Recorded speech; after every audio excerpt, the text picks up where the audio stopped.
Hey, I'm live. All right. Hello, everybody. I see Milani's in the chat. I see Black Man Unfiltered got his stuff up and all that good stuff. So, good evening, good evening, good evening. All right. So, today we're going to talk about some aspect of marriage. I guess we don't talk about it enough. All right. So, the title of this particular talk we're going to have, hopefully, a panel discussion and people will come up, is the hardest challenge in a good marriage is remaining monogamous. And I'm going to put some context to that because, I mean, just in the backdrop of the fact that people just get married and get divorced so easily, I try to get to the root cause of what the real challenge is in staying married. And I'm racking my brain and saying, why are people so easy to leave? I mean, what's the real challenges? So let's talk about it. So, and let me kind of narrow the focus a little bit. I'm talking about a covenant-based marriage. I'm not talking about a marriage of convenience, a marriage of aesthetics, a marriage for whatever reason people get married for today, justice of the peace. I want a little bit more than just have a girlfriend or boyfriend. Let's put something to it. But the back door is always a little open because we can get out of this shit at the moment, the first sign of danger. Right? So I want to kind of talk about a good marriage from the standpoint of one that's dedicated, the one based on commitment, one based on a covenant, one based on the fact that the everyday challenges of life should never raise to the level of you leaving your spouse, right? And, I'm talking about two different things, and I'll get to that for a second. So anyway, in the recent past, I believe people like myself who chose to get married did it based on a spiritual commitment, covenant, obligation, a duty, honor, or whatever you want to say to the person that they want to be betrothed with. So I believe that. So that means the level of angst, challenges have to be so high that marriage can no longer continue. And I don't think people think that way anymore.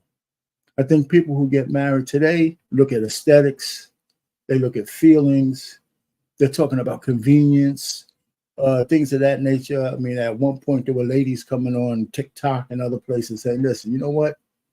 I'm willing to get with you and, do some, quote unquote, wifely duties if you can help me with these bills. So there's shit like that going on. So that can only last for so long unless something else builds between the two people. So, so having said that, I just think that the level of commitment, is today is so reduced that it's so easy to get out. And I'm gonna say why in a minute. So what's the real challenge? And like I said before, I think it boils down to that people can no longer, in a marriage, the one thing they can't do is explore their sexual options without guilt or hurting the other spouse. I think that's just really the only thing. Right? That's really the main thing. Because if you look at it, what else can't you do in a marriage? I mean, just let's be honest. And I would like people to come up when they get a chance to and tell me what else you can't do in a marriage that you can do when you're single, other than stroke whoever you want to. Okay, let's look at it. You could further your education and be married, right? You could become a PhD, male, female. Matter of fact, I can make a case that it's a bunch easier to get your doctorate degree as a married person than it would be as a single one, especially if you have other things going on in your life that your spouse can help you with while you're studying for that PhD. Even if to be a muse, you could build a business, you could build one individually, and you could build one as a couple. Is it, as long as you guys have the ladder up pointing in the right direction, you could do that and be married. So I don't see the challenge in that. You could advance your career if you're both career people, right? You could become a CEO, right? Most CEOs, I think, in America are married. Hell, you could become the president of the United States and be married. I'm trying to think of what the challenges are that all these people come up here and say how hard it is to be married. I call cap. It's bullshit. The only thing you want to do is be able to stick your wick in another woman or get plowed down by another man. That's it. The rest of it is all bullshit. Okay, you could travel and be married. Uh, there's no restrictions on that. Matter of fact, it's probably safer. You could explore the heights of the Himalayas. You could swim the deep blue sea and shit. You know, you could go fishing. You could do all kinds of horse shit, right? Go in Venice on the goddamn gondoleras, whatever they call them. Do all that shit, right? And be married. Oh, guess what? Here's another thing you could do with you could be married. You could have fucking children. Holy shit. You could have children within wedlock. Ain't that a novel fucking idea? And you could be married with that too. So I'm just thinking, what other challenges can you have and be married? Well, you could pool finances, right? Right. You both should be working anyway.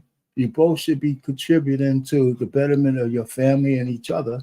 And wouldn't that be better with two incomes as opposed to one? So where's the challenges? The challenges in marriage, if you both choose to be married together under whatever covenant of a spiritual covenant that you believe in. So what's the real challenge? I guess the challenge really is that you have to stay monogamous to do all of those great things, right? And so let's dig a little bit deeper into that one. I mean, if anybody, I mean, I don't see who else is in the chat right now because I got to go over there. Let me go over to this thing and see. I see people. Hey, listen, the Mrs. O Show. Thank you. Welcome aboard. Almond Eyes. Hello, how you doing? Who else is in there? Milani, I see you, Milani. Thank you. And I'm just trying to say, anybody who wants to come up and talk about, because I would like to have a female's perspective or a male's perspective. I think this one, I'm not pointing fingers at women or men.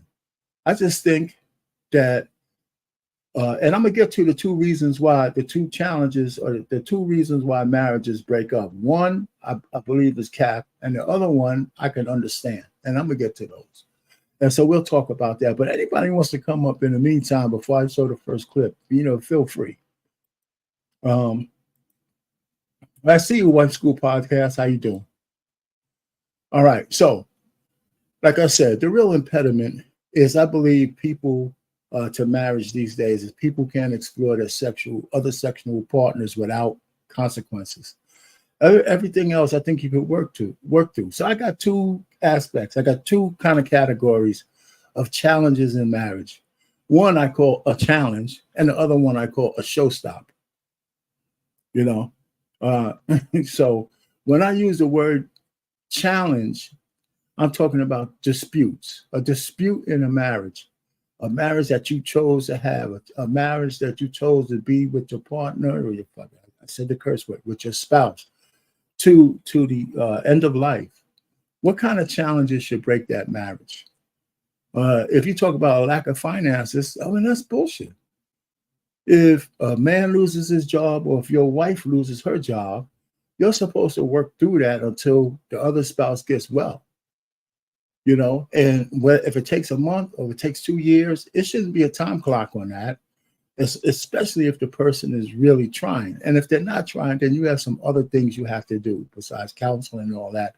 But divorce shouldn't be the very first thing. So when finances are up there with infidelity, I just think finances are being way too high, because I believe the expectation, mostly by the women, is that a man should always be able to provide, or else I'm out of here. And so, and where you going? To run into another man's bed? Because if you tell me you're going to be better off, right, when your marriage is broken down because of finances and your family's in debt, guess what? Half of that shit belongs to you. So when you leave, half of the burden of those debts belong to you. They're not just a man's. So what you're saying is you want to run to another man's bed, and hopefully he'll dig you out of that grave, right? Because most men don't leave their women because of finances. It's usually the other way around. So the finance thing is just bullshit. You work through it until y'all get back on your feet. The other thing, what's the other one? What's the other challenge in marriage? I don't know, happiness, right? Being happy all the time. The Tia Mowry effect. A lot of women leave because of that. and they have, right? She did a whole victory tour about not being happy, and I don't know how many women clapped her on the back saying, "Yeah, she's more unhappy now than she ever was." It might not even be because her husband; it's because it was just a stupid, idiotic decision to leave your family and your children so you can, what? Guess what? Get some dick from another man. That's what that was all about, and nobody wanted to challenge her on it, but dear old man, Rich Payne. I do. And then so maybe the sex is not what it should be. You don't leave anybody over that. You should have got that taken care of before you got married, right? If the person and you were in sexual rhythm before you got married, then you shouldn't have married the person. That's one. And that's one. You should never marry. If you was waiting for marriage, then that's the chance you took. You can't turn your back on the chance you took. If you wanted to stay virgin, then you get out the books, the Kama Sutra, and all the other shit you need to take out to teach the other person what you need, because they should be like a blank slate in an open book. Say, wife school, how you doing? Hey, is my mic on? Yeah, I hear you. Okay, good. You come up. So I rattled off a few things at the jibs, and I gotta say one more thing, and then I'm gonna let you chime in before I go on. I think the showstoppers. You got challenges and you have showstoppers, and the showstoppers are obvious: sexual or physical abuse. That's a showstopper. I'm not going to ask nobody to stay in a marriage if that's happening, right? Adultery, well, that could be a showstopper. But it wasn't as much as it was before, but it's more of a showstopper now, right? Because neither party needs to be in together with a cheater. Now, women don't need to stay anymore because a man might cheat. They got their own money and shit like that. And so the bar has risen on that. So what else is a showstopper? I mean, there's a lot. Abandonment is a showstopper. There's a few other things that are showstoppers. So, but see, those are not challenges. Those are showstoppers that even under religious aspects, you can get divorced with that. Right. So a challenge, every time I wanted somebody to tell me what challenges in marriage, challenges should raise to an elevation of people wanting to leave. That's one of the things I want to know. So here's where I think the problem lies. I think the problem lies in irreconcilable differences when no fault divorce started. So I'll land it right there, and you go ahead and no fault divorce. Let me just say, in 1953, I believe it was Oklahoma that had the first laws on the books, and 16 years later, California went through the Family Law Act. And then it's spread across the whole country. Every state has their own form of no-fault divorce. And I think marriage has been a disaster ever since. But yeah, what say you, White School Partners? How you doing, by the way? I'm doing good, Mr. Payne. I just was like, let me chime in and see what he's doing. I've never been on your show before, so maybe I have. I'm not That's sure. why I'm so appreciative. Thank you. I just think that people have gotten progressively more selfish. In marriage, like from a biblical stance, like I don't think people come from that stance, which includes God and includes like a set of statutes for people to follow. Because if you're just going into something willy-nilly with no vision, no future, or whatever, how can you have any strong foundation? Like the foundation hasn't been set. Like if she's just doing what she wants to do, or her perception of marriage and your perception of marriage, and you're just coming together, probably it was based off lust or whatever, is the foundation really hasn't been set. And so when you meet challenges, as we said, like the showstoppers, that really not a deal breaker, or you can't even get through it, or like I'd rather just turn around and go the other way, or think that there's a mass amount of options out there for me, when there really isn't, or is there? So, and now you have social media, and then you got your girlfriends and your surrounding, environment encouraging you to break down and leave. Okay. Just because, like you said, you're not happy, or there's some financial issues and you're not helping your spouse in that situation, and then you're telling outside information to other people, and they're saying like, and you know how they're biased. They're usually going to be biased towards you and not the other person, and not consider their position in the marriage and like encourage you to leave and things like that. Girl, you don't need them, and it's like it's so bad.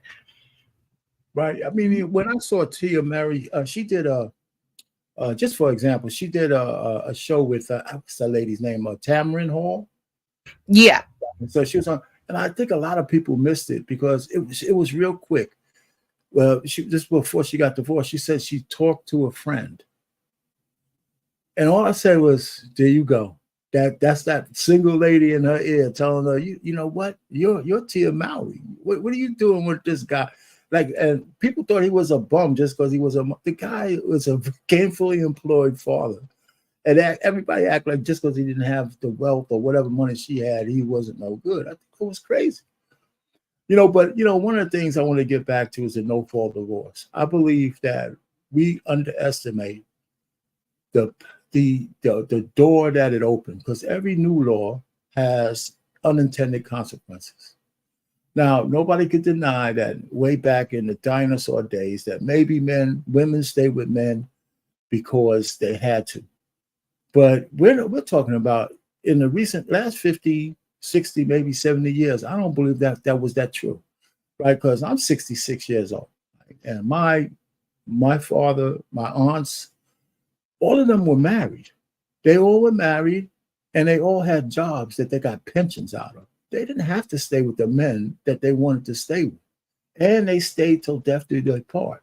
Now, I don't know all the intricacies of their problems, but to tell me that they were trapped in marriage, I think that was bullshit. That we're talking about in the 50s when they were married. So, I think women had choices even back then. The bank account thing was true and all that kind of stuff. Yeah, but women managed, so they weren't trapped. Uh, I think it's like an issue of choose your heart. Okay. Are you going to choose your heart with a man that you married, that he's your covering, or he may drink here once in a while, or whatever difficulties you have. Obviously, they work through them.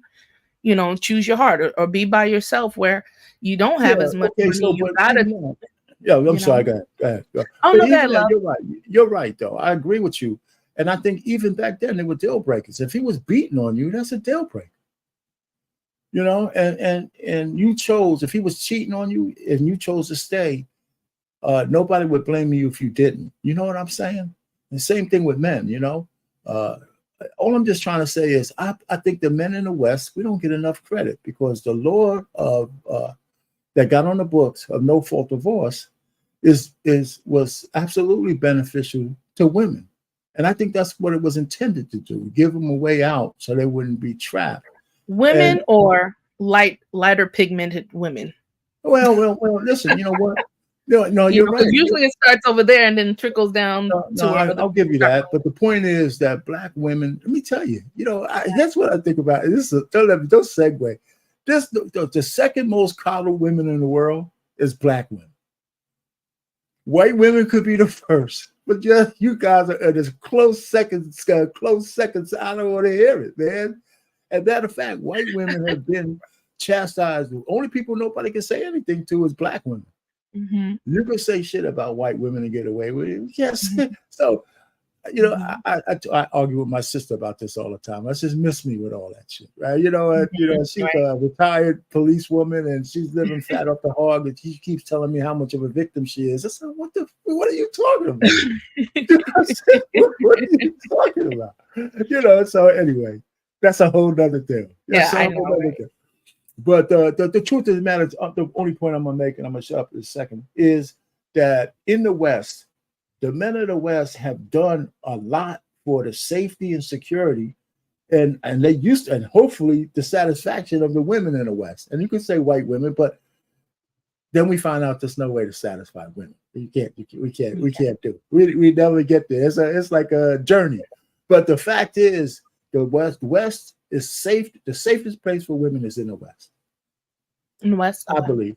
I believe that security and some of the laws that we passed enables that. So no fault divorce mainly was used by ladies to get the hell out of bad marriages. Whatever that bad marriage is, what the guy is not emotionally intelligent enough, I'm leaving. Right. He he's not good in bed. I'm leaving. Right. You know, his money fell short last month and the month before. I'm out of here. You know, any other take it. I mean, come on. And then men leave for stupid reasons too. So I don't want to just put it on the women, but I think y'all got us beat. So anyway, so what do you think about that? About no fault divorce? What do you think about that? Is it still beneficial, or should we kind of take a new look at that? And you could, all the biases you have is fine if you have any. But go ahead. Maybe I guess maybe I participated in no fault. I don't know the extent of it. I know that I got divorced after like abandonment type of things and infidelity, but I didn't like do it like the next day. It was like, okay, Over can you time. prove? Can we get through this hump, bro? And the prolonged inactiveness on the other part just led me to be a part of the system of the irreconcilable but see, you know what I'm saying? So that took time. It wasn't my default button, like, okay, yes, I understand. I believe everybody deserves a second chance, but I don't think people give the second chances. Like maybe I don't know, because there's so many things that are contributing factors. Like there's people that want to, like you said, the safest place for people is here. Sometimes people just want to get here, and then they say, oh, I want to be out, I'm already a citizen, boom. People use it for different reasons. All right, so I'm sorry, let me just go back to what you said. See, no fault divorce, I don't think that covers I don't think that covers what you said. You know why? Because you had a reason. Yeah. You know what I'm saying? You had if I was a judge and you showed me your credentials on abandonment, infidelity over a long period of time, I don't think whether we had no fault divorce on the books or not, that's a legitimate reason to leave. Do you understand what I'm saying? You see what I'm saying? But the difference, I think no fault divorce has opened the door to trivialities. So no fault is just like, if I feel like you smell bad, that's a reason. Oh wow. Okay, see, my mindset isn't even there, because I'm not vindictive in any way. Like you get upset, but like to get back at somebody, or the easy way out, or that's not right. I mean, but that's been going on for years. So that's where the term irreconcilable differences come from. That means if you state irreconcilable differences, you don't have to give any reason.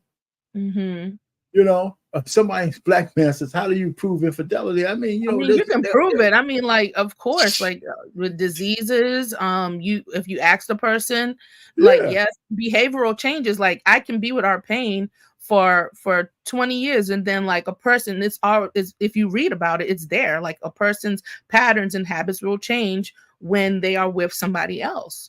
It just happens. And they hide things until the point where I just approached it and he said yes.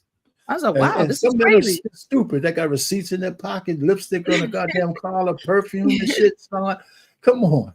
Yeah, on the man's part, sometimes you may find out when, like how the men are. They said, well, I wanted to get a kidney donor, so I went to my children, and none of my children are mine. It's gonna come out. Infidelity is gonna come out. It just does. God's not gonna let you be in the dark like that. You know what I'm saying? To be played the fool of, if you're really trying to be there in genuineness. But it will come out. It does, as we see so many times. It does. Right. So let me ask you a direct question. So if we can distinguish between frivolous reasons to break up and real reasons to break up, what do you think marriage, if you got married young, for example, say 22, 23, I got married at 24. Yeah. All right. So 24, I was like 26, I was 29, but I got engaged at 26. But what real things have you really missed by getting married? Let's just say your husband was just a great guy. Yeah. Would you think you would have missed anything because you got married that young? And that's where the mixed messages come in, because we tell, and let me finish this mixed message thing and then answer the question. It goes, I think we can send mixed messages to our kids, both men and women. We tell a guy, don't worry about women until you're settled, till you have this, that, and the other thing. And usually men don't hit their stride until they're in their 30s, whatever that might be. We tell women to go explore, get your experiences, and which is just a euphemism for getting some dick from here to there so you can know the difference. And no matter how we try to sugarcoat it, for both parties, it's like just fool around and learn some experiences. And so there's some, even though they don't say it outright, there's some small amount of merit to that. But I don't know if it's bigger than the merit of getting married earlier, and especially for women to not have the trauma they get when they hit their 30s, especially after having multiple lovers, right? And the reason why I say that is we have all kinds of evidence that women who are really promiscuous have a lot of trouble later on with all kinds of shit, right? Because all that energy is still there. So, and they say it themselves. They're all over TikTok and Instagram and all that kind of stuff, how effed up their life is. And I blew my 20s and stuff. I'm not making that up. For men, we don't look at trauma the same way. Right. And, so going back to what you said, when you look at your age at 24, now you had a bad experience after, but you got like 3 sons out of it, 2 or 3, whatever. I have my twins and my daughter, my boys. Okay. So you had a full marriage. So this guy could have been a great guy like me. Right. So at 24, would you have had regrets?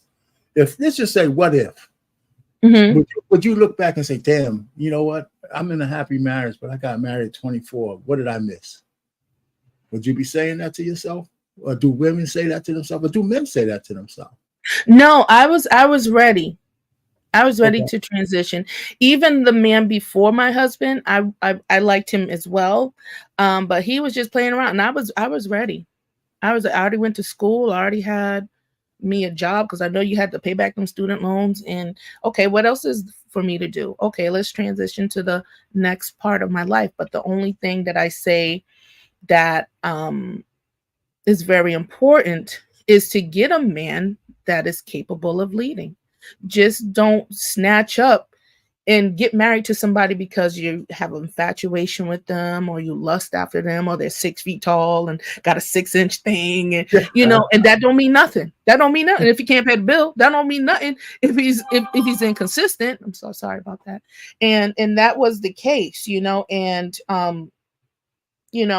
don't hide these men from your family. If you have a father, don't be keeping them in the shop. Bring them around your family. Let them test them. Put them through the test. See what their families are like. If there's any mental illness or things like that. We don't do a full scope of things. That's why I appreciate a lot of the other cultures. They're very heavily invested into education and family because they want to secure that, okay, when I leave or pass on that, okay, my legacy continues to go.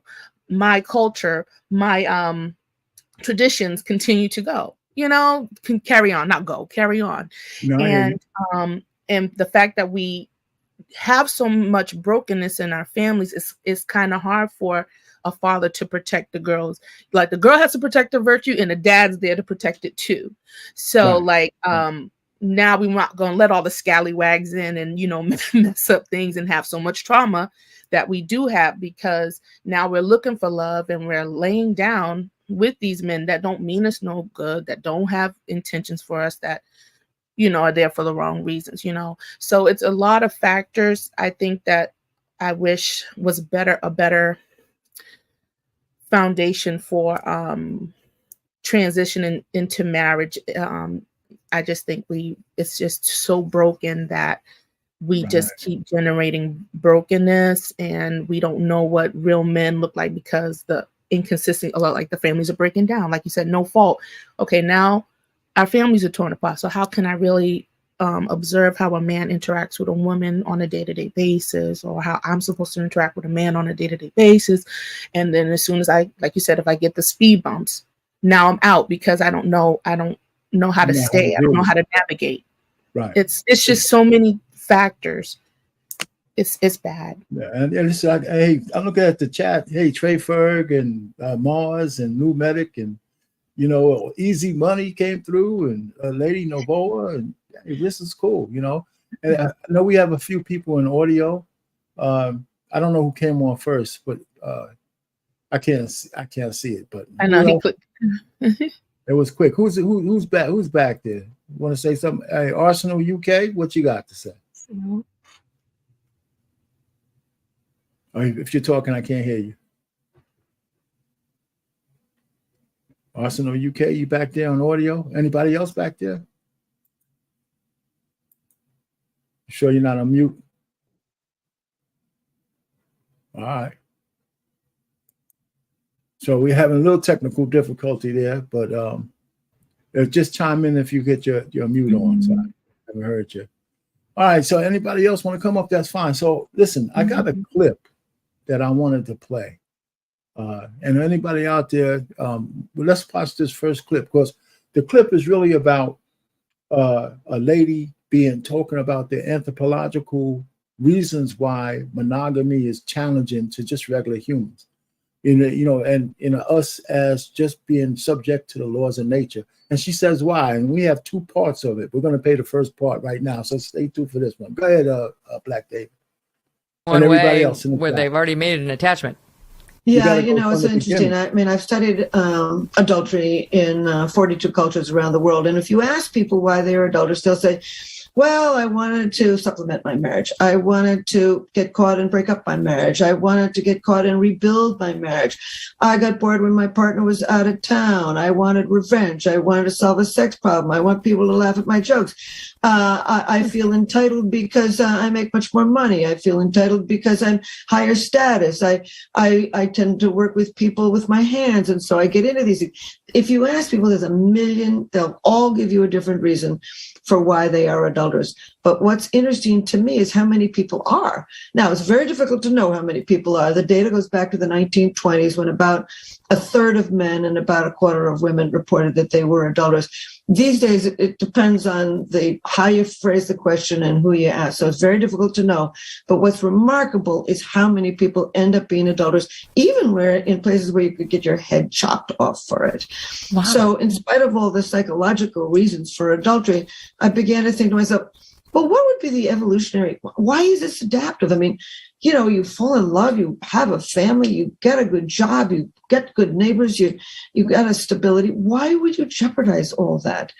And so from a Darwinian perspective, now this isn't psychology, this is from what would be the payoffs that would have evolved so that the human brain is predisposed to cheat? And here's some of the going theories, mine and others I think agree with me. Let's go back 1 million years. If a man has a wife, great, 2 children, wonderful, and he slips over the hill now and then and has sex with another woman and has 2 extra children with her, he's doubled the amount of DNA he is sent into tomorrow. So he is 1. And of course, he's going to be passing along whatever it is in the brain. And we now know some of those things that predisposes you to adultery. But why would a woman be adulterous? A lot of my colleagues say, well, women aren't adulterous. Well, guess what? Who are all these men sleeping with? I mean, that doesn't make any sense. But the bottom line is that actually the data today shows that people under 40, women are just as adulterous as men. So why would a woman 1 million years ago be adulterous? Can't have a new baby with every single one she has sex with, but she could get extra support. She could get an insurance policy. Her husband is eaten by a lion and she's got somebody to step in and help her with the children that she's got. That's good. Or she travels to other villages, other hunting and gathering groups, and somebody gives her meat or beads or whatever helps to support her, makes her more healthy, more able to raise the children that she has. So for evolutionary reasons, over millions of years, there were payoffs by forming a partnership with one individual and being adulterous on the side. And I think what we've evolved is what I call a dual human reproductive strategy, a tremendous drive to fall in love, form a partnership, and raise our babies as a team, and also a predisposition for the roving eye. And of course, then we all decide whether we're going to do something about this. What's interesting to me is there was a study in the 1980s, but it astonished me. They asked the question of people who were adulterous, were you in a happy or very happy marriage? And 56% of men said yes, they were in a happy marriage when they were adulterous, and 34% of women said yes.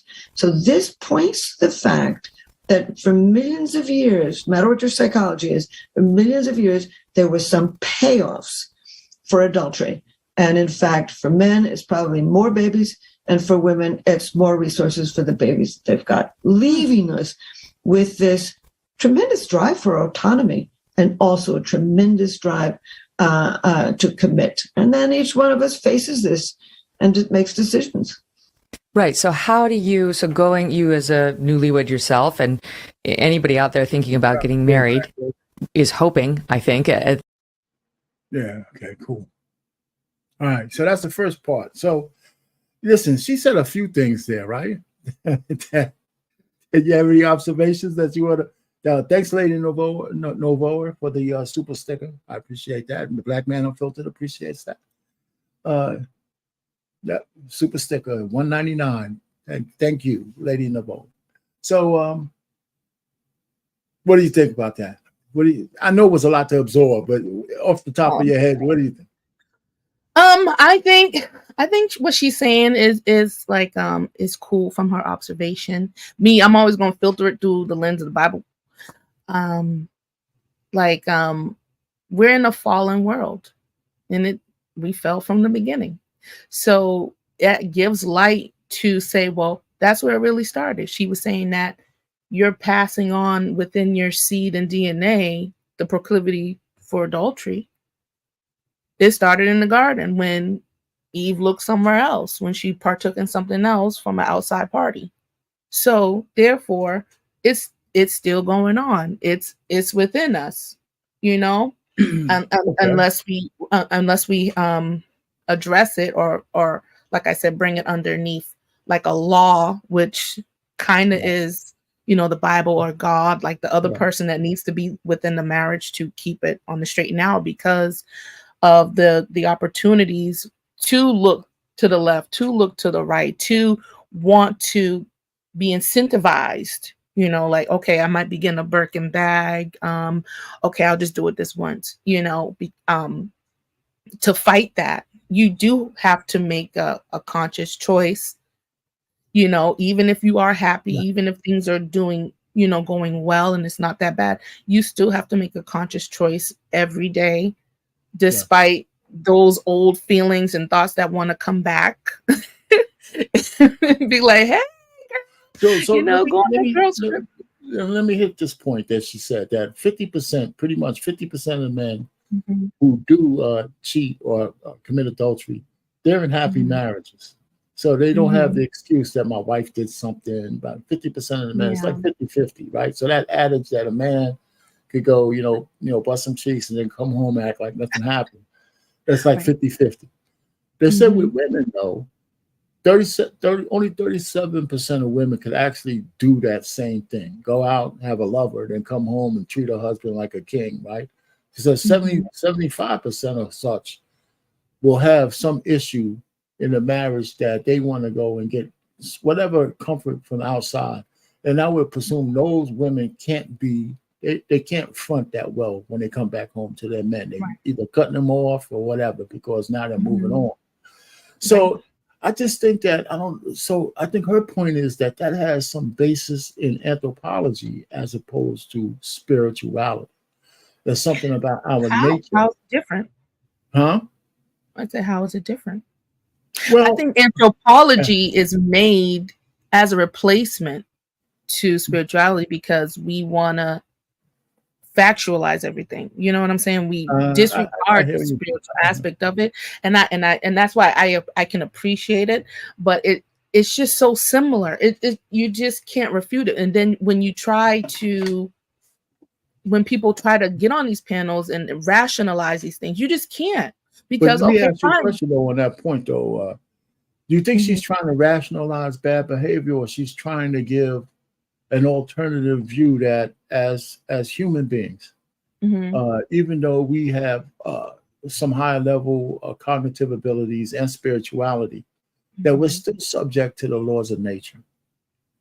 And so the fact that she tried to give some kind of explanation on why a man or a woman would step out, right? I can see where a person who's steeped in spirituality or religious background can see that that's a cop out. I can see that.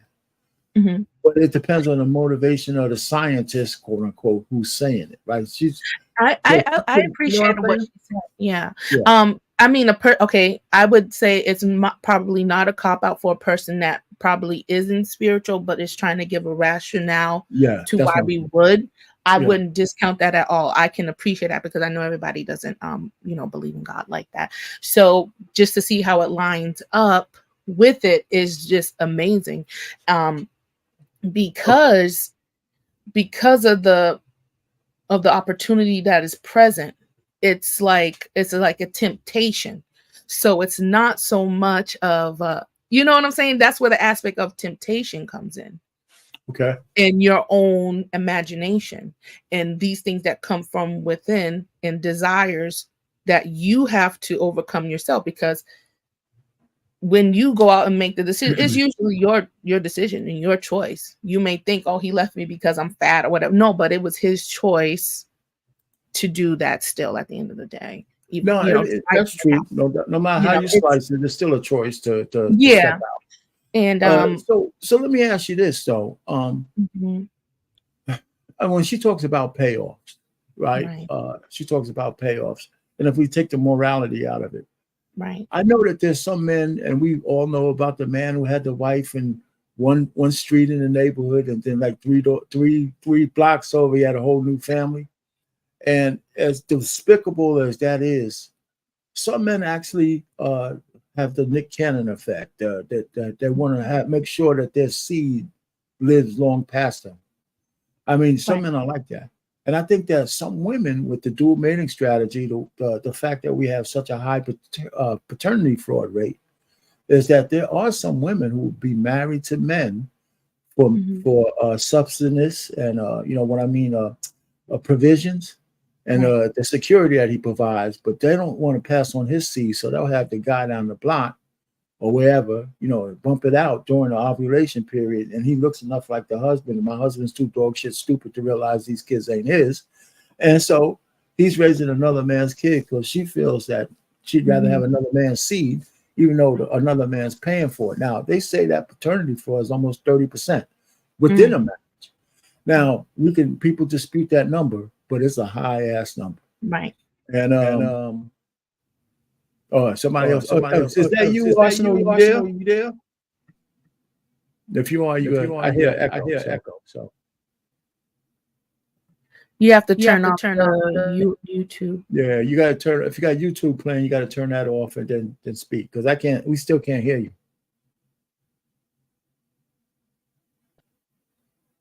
I don't know. BMU, if you can help him out, that'll be cool.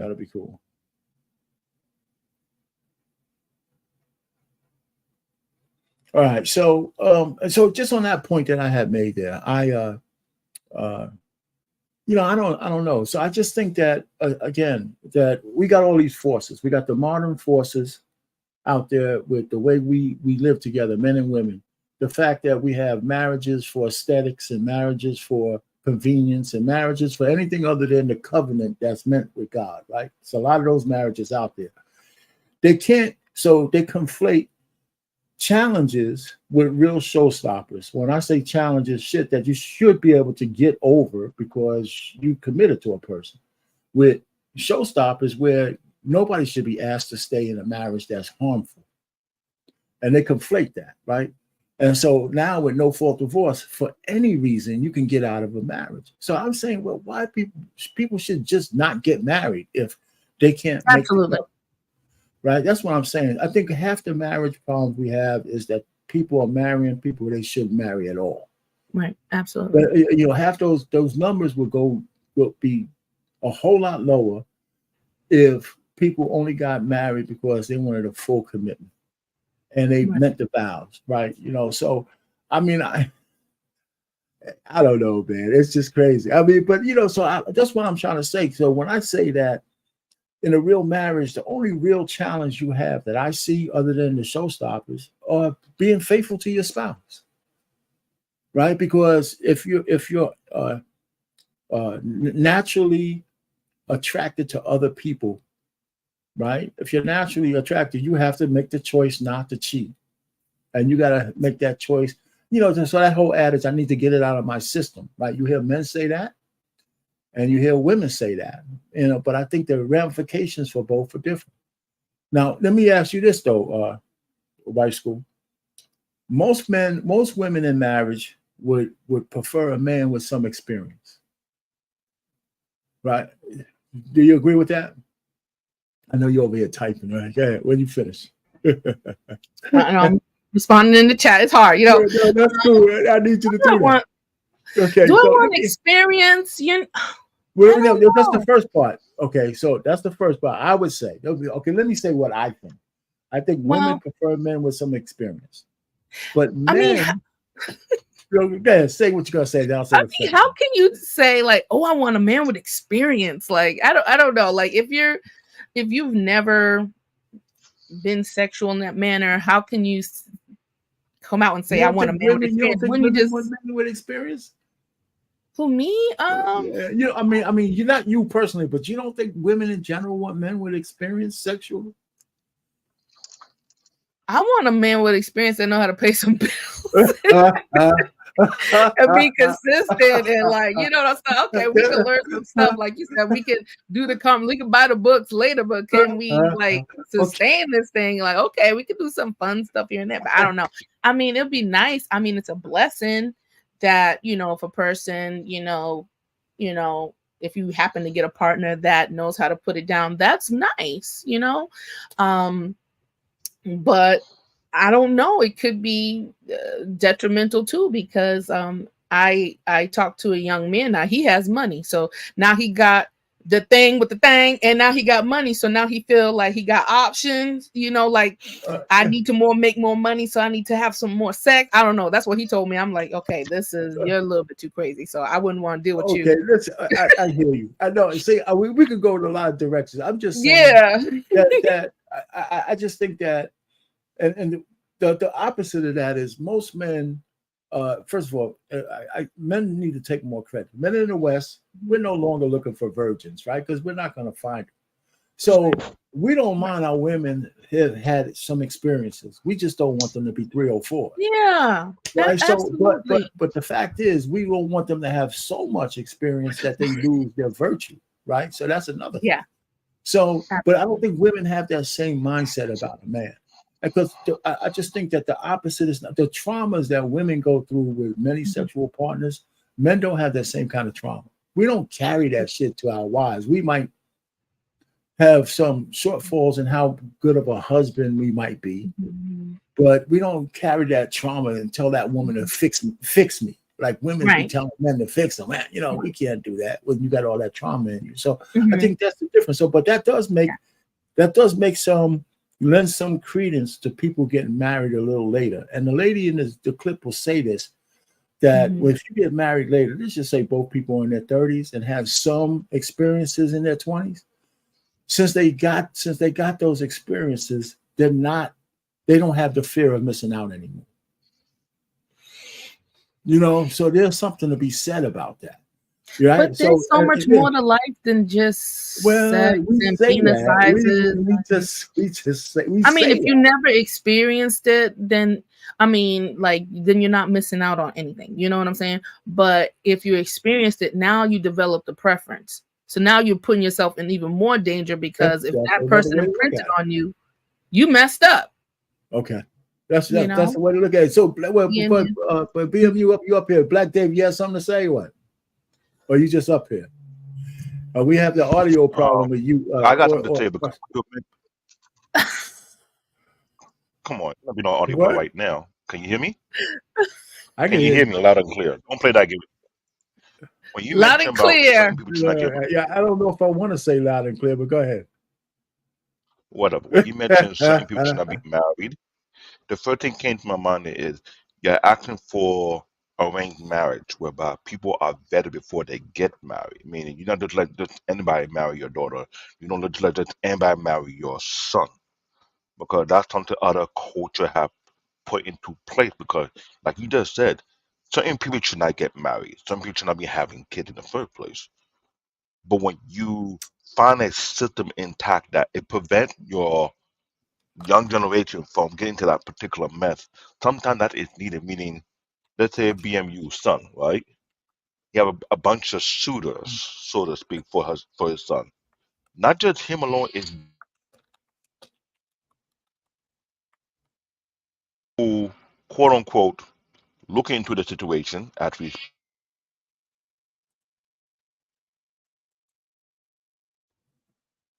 Oh, you broke up. quote I unquote can't hear people, you. quote unquote people who are While we waiting on Black David, I'll say my piece because Go ahead. Go ahead. I think he got his somebody microphone calling me. That's why I keep from picking it up. Family Dollar. What? Go ahead, yeah. Anyway, I was gonna say, when it comes to the whole situation, I'm reading the chat, and a lot of people are talking about men. Men have issues. Let me name a couple of them. Men don't leave. They're not running and filing for divorce. Men will just stay miserable and get them a little ass on the side. I think that now men just need to wake up and understand. I think sex is very important in marriage because think about it. You're going to be with a person for the rest of your life. That person wants you to be in a monogamous relationship, and you want to be with this person for the next 30 years. You want me to be the only man that you have sex with, and me and you and having sex together for the rest of our lives, and you withholding that from me is not fair.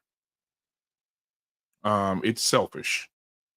Nightish, it'll be good to have you on the panel, brother. If you want to come up, the link is at the top of the chat. But I think it's selfish, and I think when some women out here will go and say, "I'm getting a divorce because my husband cheated," and the first thing we do, we take the subject matter and we say, "That damn bastard." Men can't stay loyal for shit. But we never dig, y'all. We never say, and I talked about this today at my job. This is why it's so crazy, right? I was talking to the ladies about this today at the job.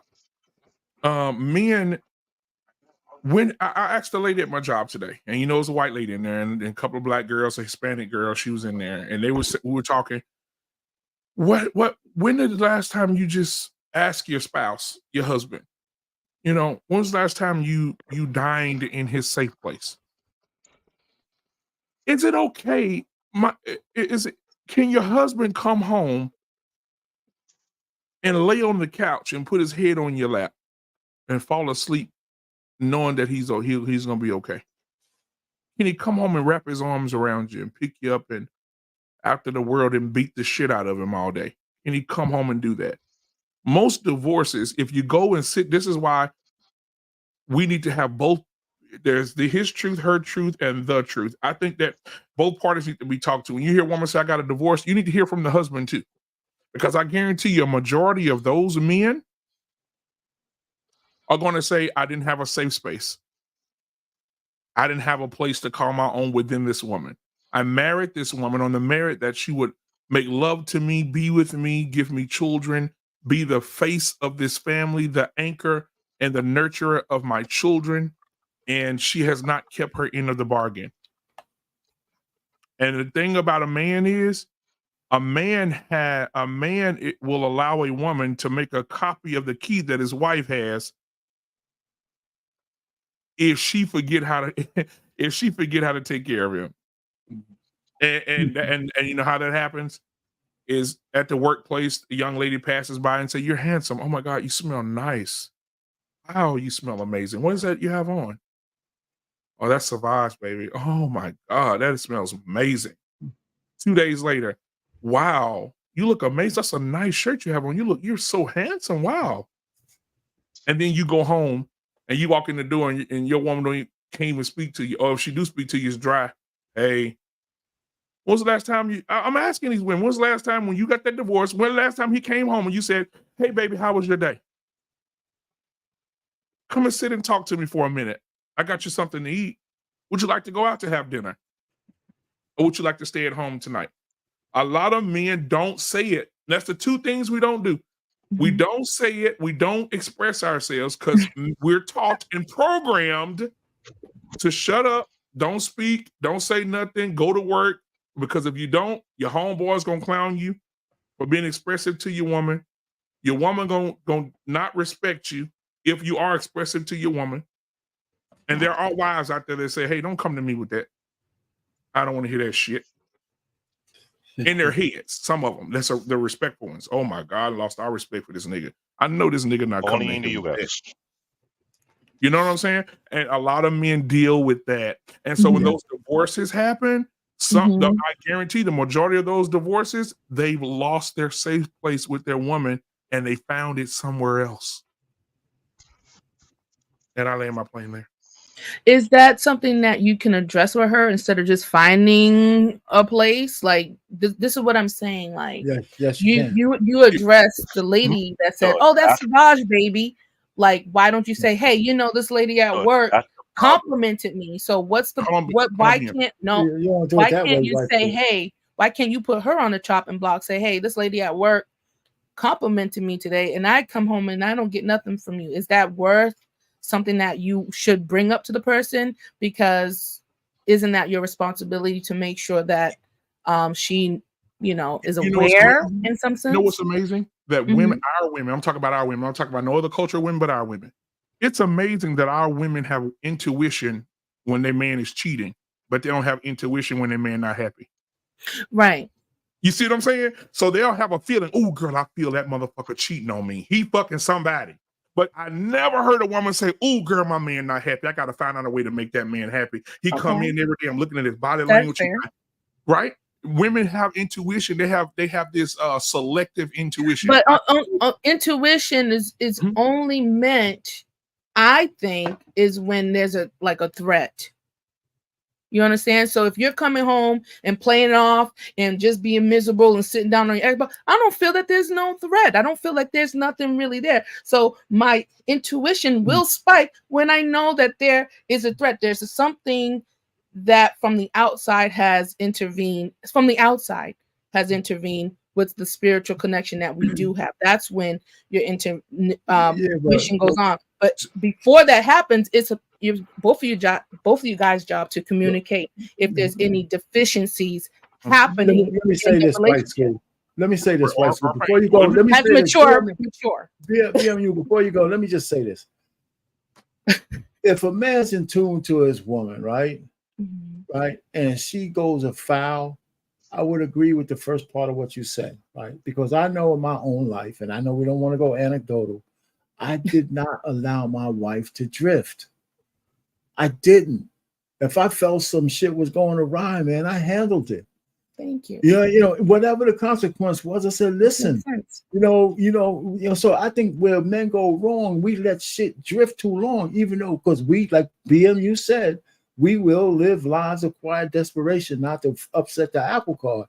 But I think that's wrong, man. Kick your wife's ass, not physically, right when she's doing something you don't like.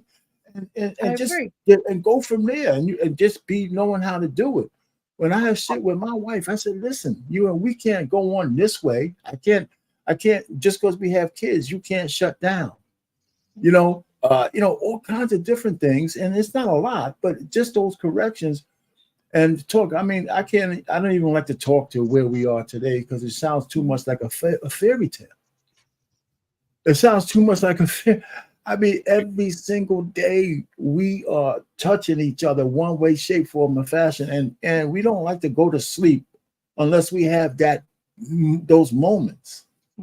And that's just all natural now, but that's just me. But it's cultivated over these years. And I think part of that is because I did not let her drift. Absolutely. I didn't let her drift. So I respect your marriage. I respect what you've done as a man in your marriage. But I really want you to concentrate real hard because you just said it about this anecdotal, right? I want you to concentrate real hard in understanding this. But first, before we do that, I want to address what Easy Money Jones, Easy Money Girl Jones says.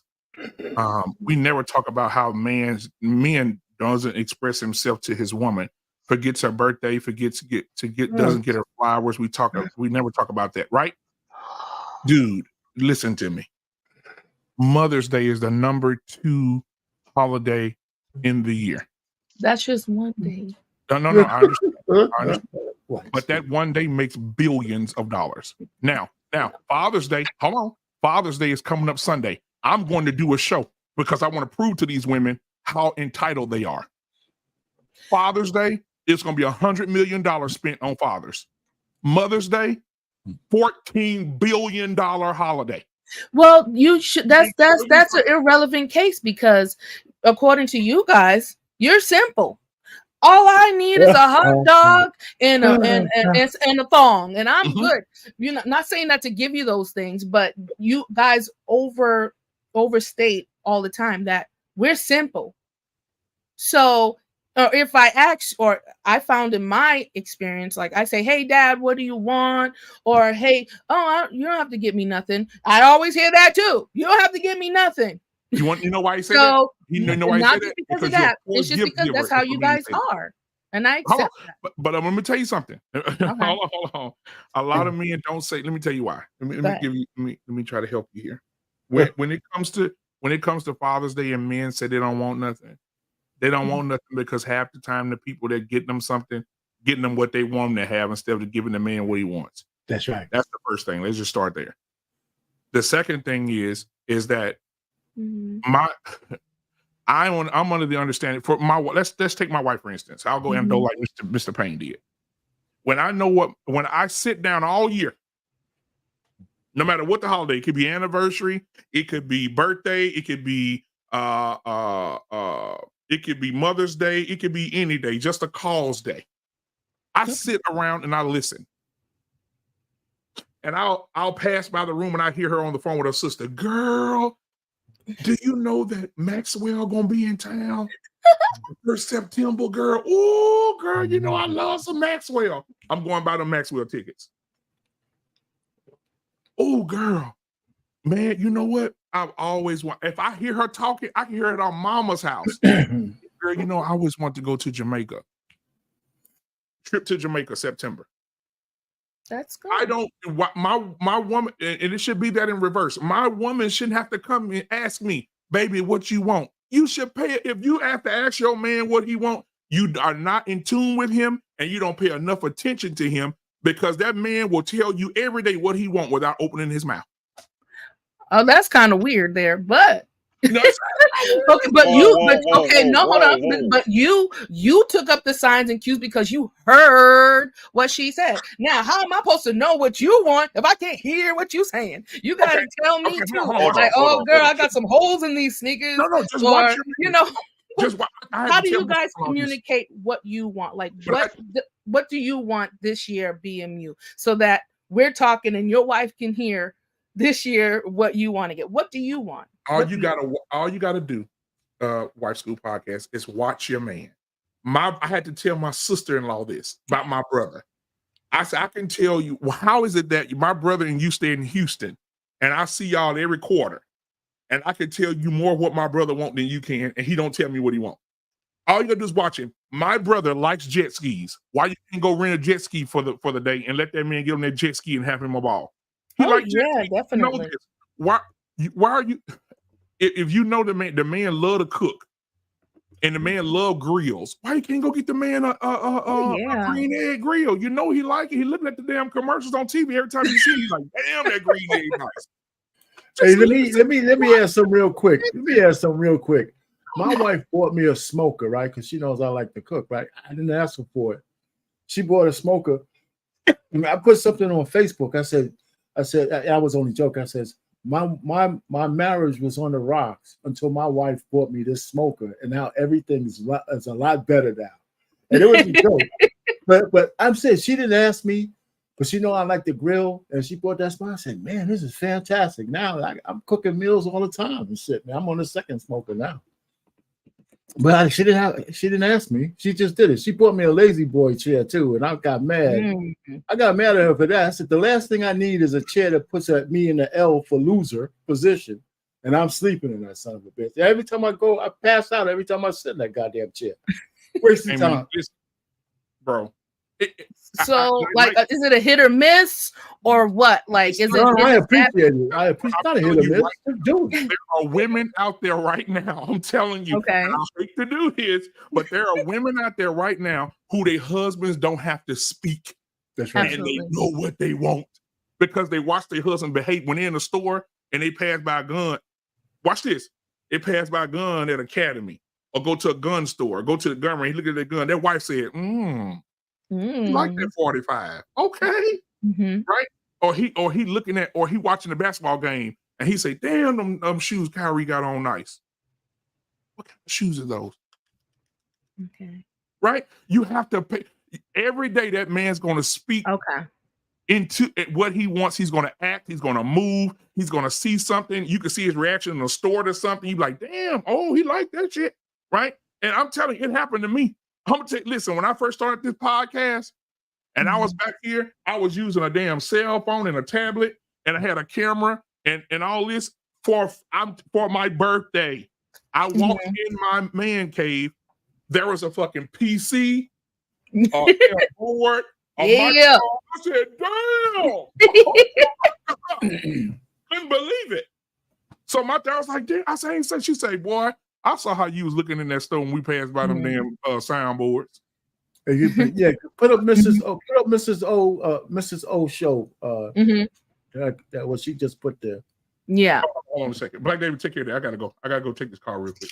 And Trey is on audio right now too, guys. So if a woman listens and she does all these things, does that keep the man at home?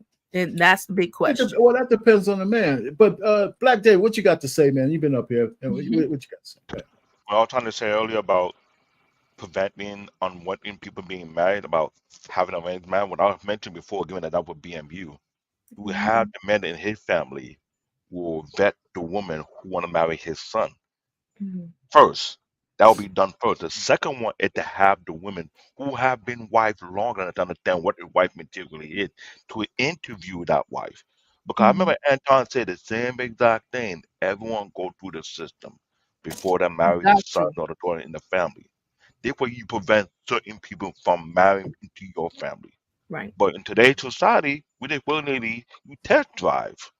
I want to get someone who's my friend. No, I want to get someone who's a complete stranger. But later on, when shit don't work, you come back to social media and say, "Man ain't shit." No, correction, you ain't shit. I'm sorry. I'm a crazy, no fault. I will give it 1,000% sure nerd. You F up when you think you understand what a man's supposed to be, because your idea of a man is not based on reality. The same thing applies to men doing the same thing about women. Because it's not based on reality. When you're not basing shit, let's say you know somebody in your family who has a successful marriage over 40, you're like, you know what? That's the standard. Because you see how the woman act in multiple instances, because you based on that. That is based on reality. Some people based on the 666 principle, 6 figures, 6 times. I'm like, really? I'll be honest though. Sometimes I feel like I'm surrounded by dumbass people. This just me. My mindset is this. I'm allergic to stupid people. People like easy men, easy money, is stupid people. I don't be around such people like that. People like Lady D, stupid people. I don't be around such people like that. Because they don't base on rational way of thinking. Tell them how you really feel. They're based on emotional feeling. I'm being blunt.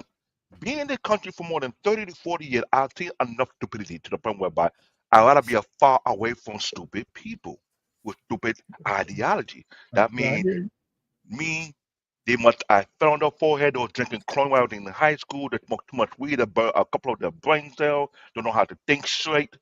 That is just me. I'm a logical and rational person. It got to make sense. Gotcha. Hey Trey, you back there? I didn't see. Yeah, I'm here. Yeah, what's up, man? What you got on the subject? Well, the first thing I wanted to address is something that White School said. Okay. I don't know how many times I've said this to people. The only thing that keeps a man home is the man. There's literally nothing that you can do as a woman. You can't. There's nothing you can do. You can put as much effort as you want to. You can change your Absolutely. wig every other day. You can be as fit as you want to be. But at the end of the day, if he's tired of eating chicken Alfredo and he wants to go get something else, that's what he's going to do. So the only thing that keeps a man at home is him making the decision that Absolutely. I'm not going to be that type of man. Otherwise, they're going to exercise options. Absolutely. That's just how it goes. And Black David, unfortunately, you're going to be surrounded by stupid people for the rest of your life because they're everywhere. That's right. I've been to 20 plus countries, brother. They everywhere. They're everywhere. They speak all types of languages. Stupid people are everywhere. And to be clear, the definition of stupid is someone who makes unintelligent decisions. Mm-hmm. And so when we look at these things and we go, well, was that smart? Absolutely. And if the answer is no, that wasn't smart, then effectively that means that you made a stupid decision. It means you're stupid. I want to say this though, because I heard the thing with Anton. I don't have a problem with women vetting women. My only problem is that I am always going to question the woman who's vetting the woman. If she's not the type of woman that I want my wife to be or emulate, then I don't want her vetting my wife. Because you're not the kind of wife that I would want to be with. So I want you to stay as far away from as the woman that as far away from the woman that I want. I don't want her to be anything like that. Irrational, and I agree with that.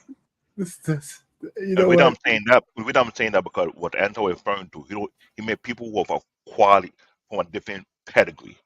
That was we ain't telling to talk about pedigree. Not any woman can just vet just anybody. You gotta be from a high pedigree.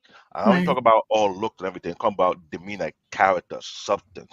These are things that I've noticed throughout multiple panels don't even talk about.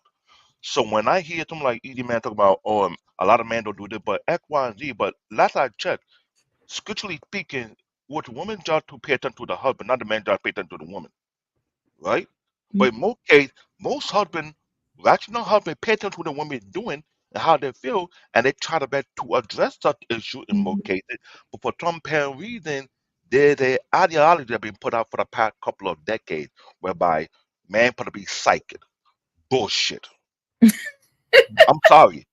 I'll be the first one to say, if anyone, any dumbass, good for nothing, low level intelligent woman think a man put to be psychic to understand you, you are completely full of shit.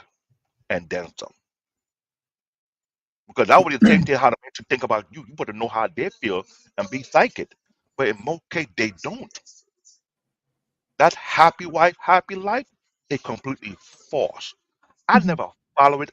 I never believe it. And I see too many dumbass so-called Christians have the nerve to say that shit in my face. When I took the scripture, I said, is the scripture wrong then? And they are deacons, mind you. They are elders, mind you. You in that nonsense, I say, you gotta build that bullshit and you go preach it afterwards, then I say you're a hypocrite. This is why I'm one of those kind of people.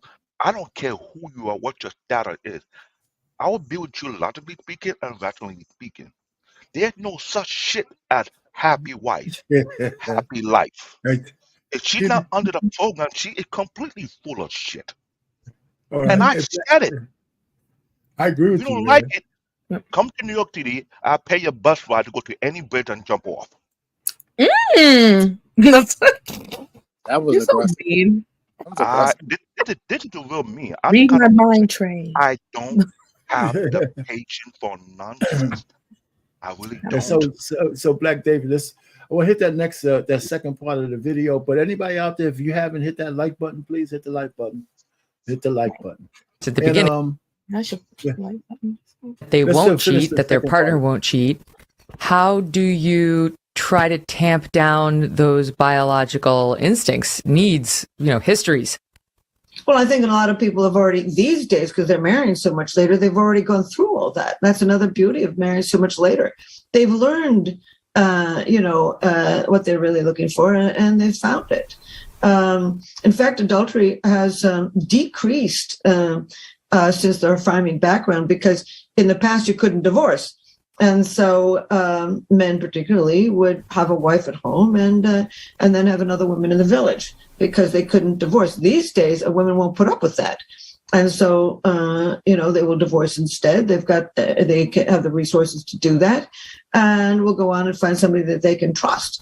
But what's interesting about adultery is there is some genetics to it. Now, Just because they're predisposed doesn't mean they're determined. I mean, you can have some of the genetics for alcoholism and give up alcohol. You can have some of the genetics for eating too much, and yet you control your weight. So the bottom line is, wait, are you saying like a genetics as in, oh, his dad cheated, so he's going to cheat? The genetics, what they have found, there's a certain gene in the dopamine system, the DRD47 repeat allele, for anybody who's listening on that level. And those people tend to be more restless and have more sexual encounters with other people. There's a gene in the vasopressin system. They've not only studied it in 552 men, but also in other animals, other creatures, the prairie vole. And as it turns out, if you've got none of that gene, you can have no copies, 1 copy or 2 copies. Those men who had no copies had the most stable partnerships. Those who had 1 copy had less stable, and those who had 2 copies had the least stable. Now, this doesn't mean that just because you inherited that, that you're necessarily going to cheat. There's all kinds of cultural things. I mean, an awful lot of people, they're marrying much later. They've had a million experiences with adultery, and they're done. You can overlook your predispositions. Okay, so let me ask a follow up on that. So if a man who doesn't want children, right? Like, let's say a man who doesn't want children, would he have the same instinct to cheat as any other man, who, if it's like, I need to spread my seed, this biological thing, he doesn't really want to do that, but like, because he's already an anomaly, right? If he doesn't want children. Well, I mean, I would guess an awful lot of people who go on adulterers definitely do not want to have children. I mean, just because there's Darwinian underpinnings, I don't think the vast majority of people who, have sex with somebody after the Christmas party are intending to want to have children. To the contrary. They're on the psychological level of, oh, we've just had a wonderful conversation and here I am, and oh, well, I'm not excusing them. But the bottom line is, just because we have some predispositions doesn't mean that we are thinking about those predispositions. I mean, most people who are adults start thinking about the moment, that I'm angry at my partner, I'm lonely when he's out of town or she's out of town, I want revenge, or very psychological reasons that people say that they're adulterers.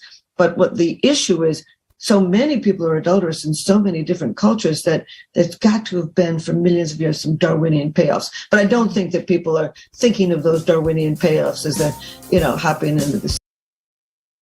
Yeah, that was it. Yeah. So, the Darwinian payoffs, So the point of where she's coming from. The what? Before you speak on that, go ahead. Can I play the other one for you? What not? There's another one. Yes. Hold on. I didn't. No, I just had those 2 clips. I mean, those 2 pieces. There's something else. Go ahead and play what you're gonna play, man. Go ahead, Black. Go ahead, BMU. You got something. Research that shows half of all women have a guy on the back burner just in case things go wrong in their current relationship. Latest psychology research. I was just as shocked reading this data. More than half of women who are married and categorize themselves as happily married. Wait a sec. They're married. Happily married women are doing this? Have a backup plan. And what is a backup plan? It means you have someone on the back burner. So a specific person they've identified. A specific person that they've identified, and in most cases it was either an ex-boyfriend or an old friend who never made it to the dating category.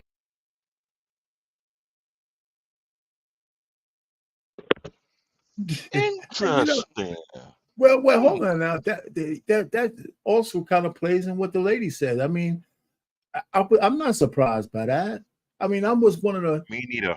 I always thought that women cheated much more than we ever gave them credit for, right? Because the point is, and that's why it's always been a projection. Every time I see a sister up here on all of these podcasts talking about men cheating, it's only because it's a projection, because women have been cheating forever.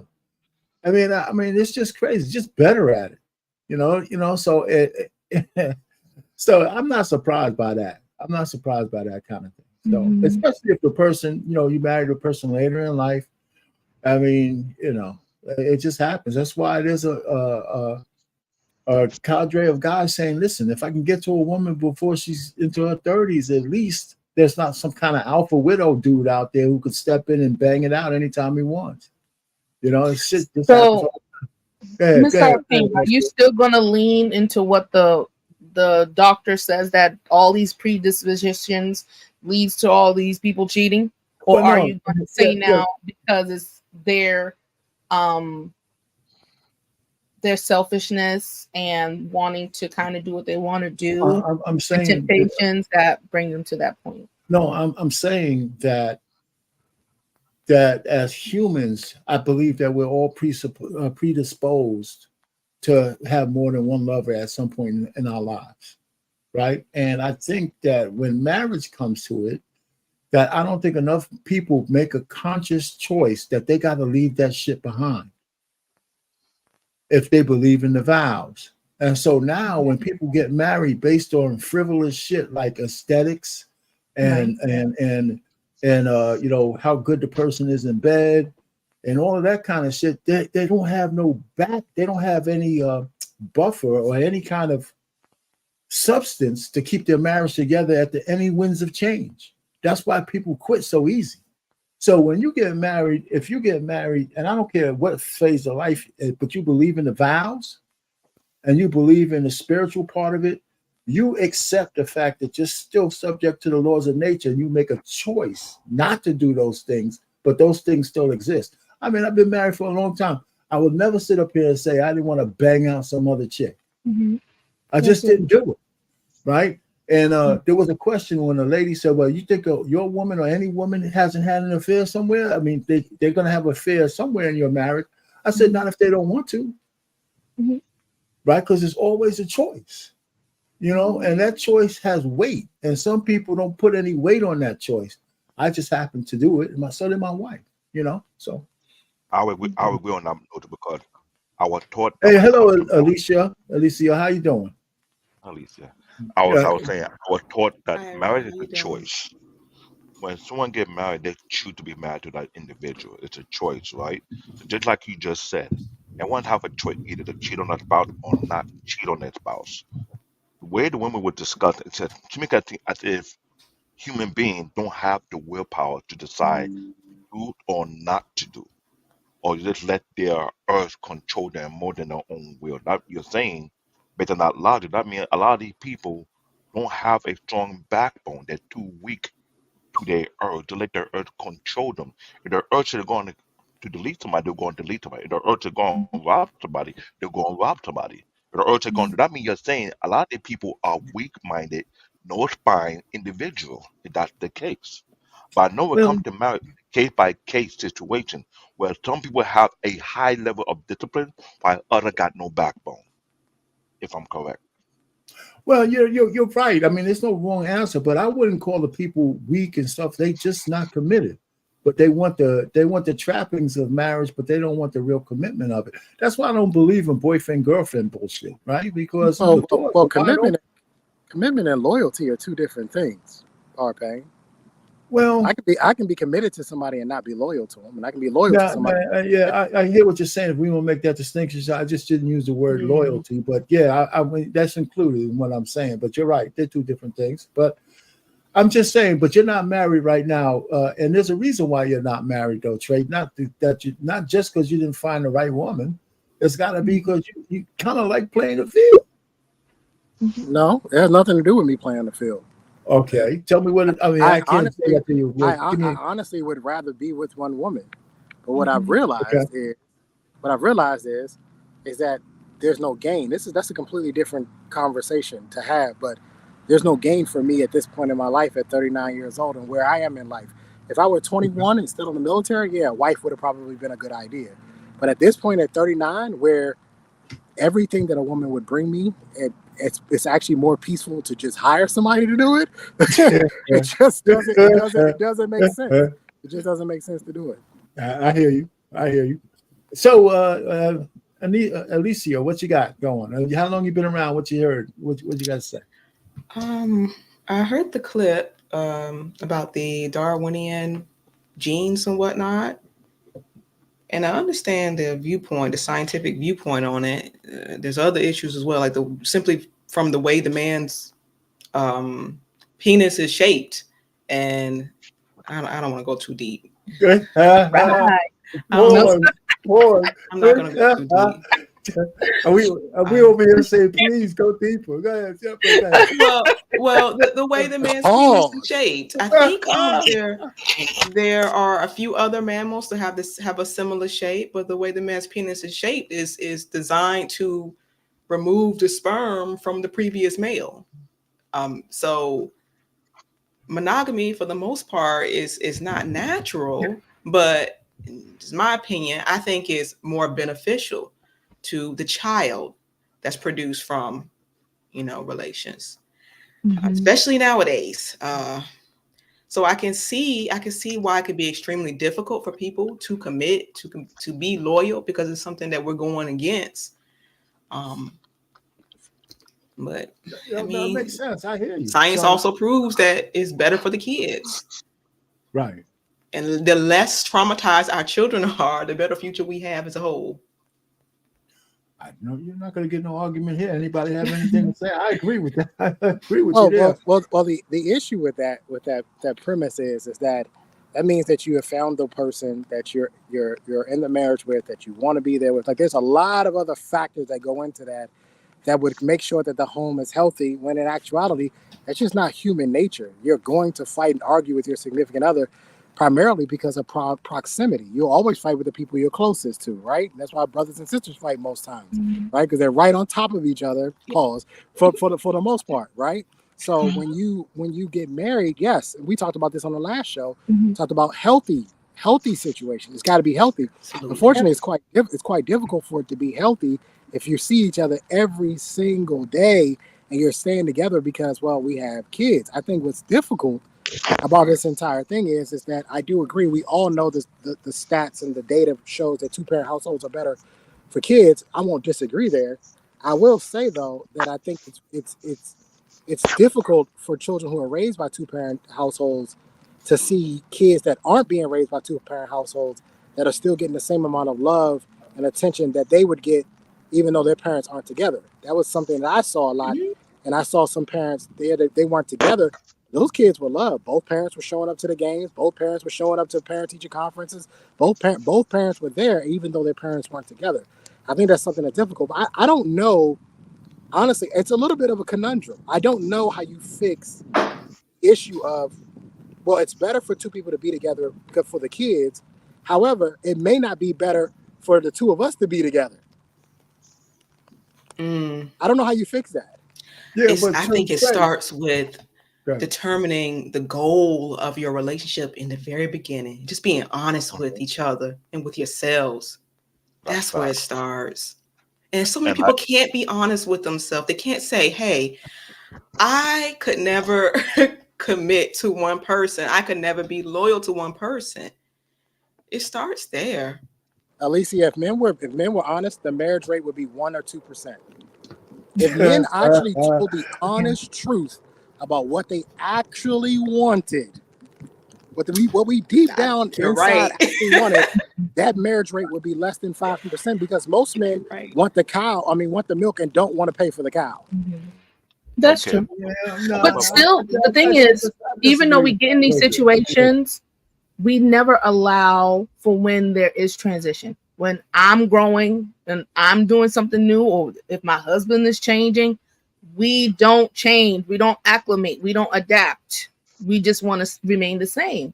And then that's where you're like, well, there's a deficiency. You're not meeting my needs. So it's like we have to be aware and make the conscious choice every day to know that things change. Your children are going to leave. So what are you going to do after that? You know what I'm saying? If you guys are there together, okay, now what plan do we got going? Like you said, let's go back. Can we go back to the drawing board? What's our goal now for our marriage and our relationship? Or a child has passed, or a spouse has gotten sick. What you going to do then? Now I got to go somewhere else because Sally ain't hitting it for me. Like, okay, we got to know what the psyche and the mentality of people are. So let me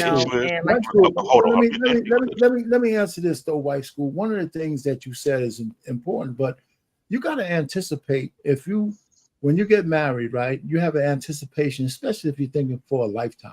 One of the things you have to anticipate is that both of you guys are going to change and morph into the adults you're going to become because of life circumstances.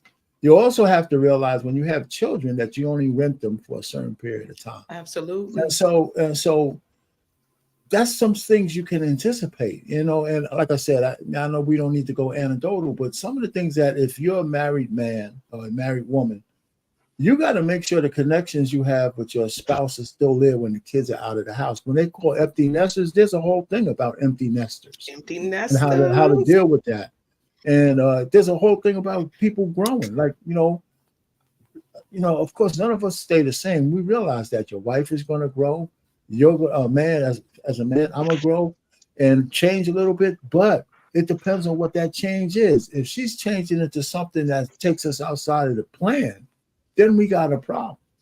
But if my wife was like just a high school graduate, but now she wants to have a college degree, I wouldn't have any issue if she wanted to better herself or whatever craft or hobby she got in that made her happy, where I don't have to be the center of her happiness.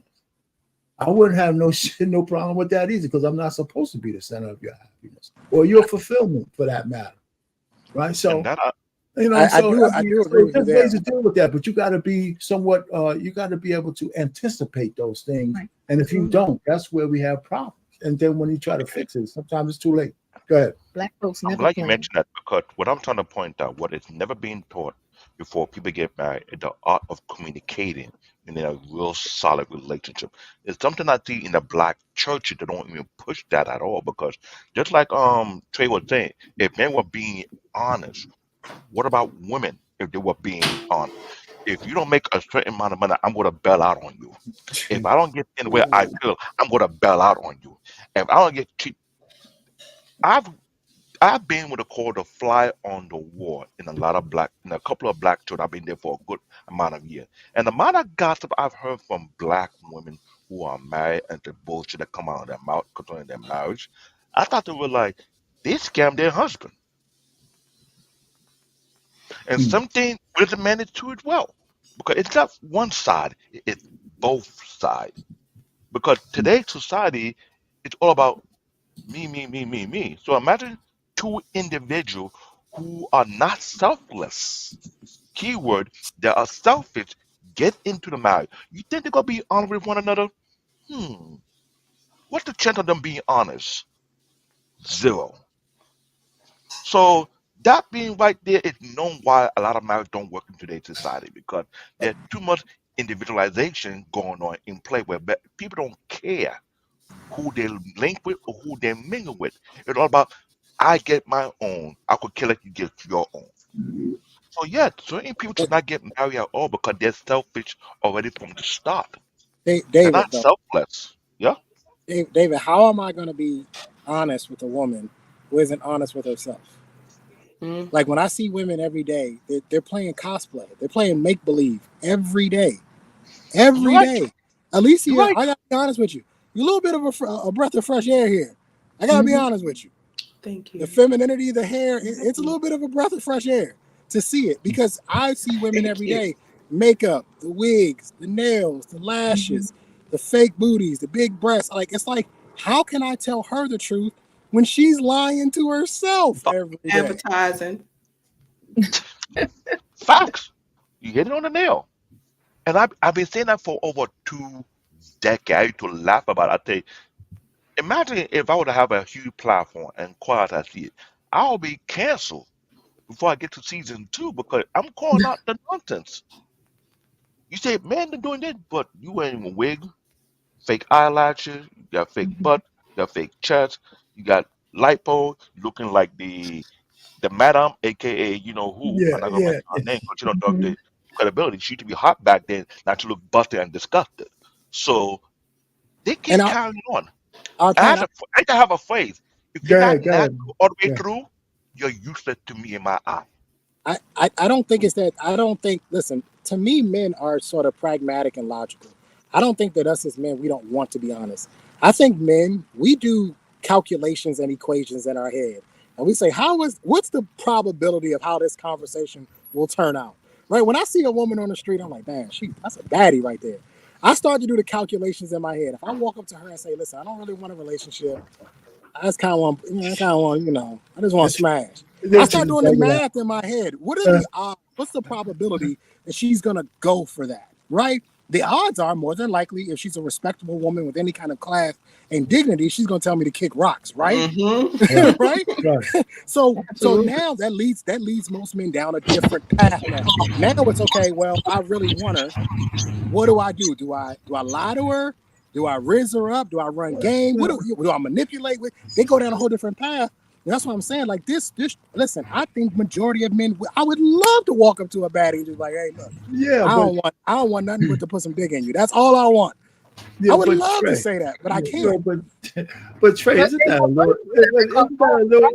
a little extreme? No, I mean, because most men, whether you're a good man, I'm gonna let you say this after I'll be real quick. Whether you're a good man or not, for the most part, when we approach a woman for whatever reason, to get to know her, we want to smash.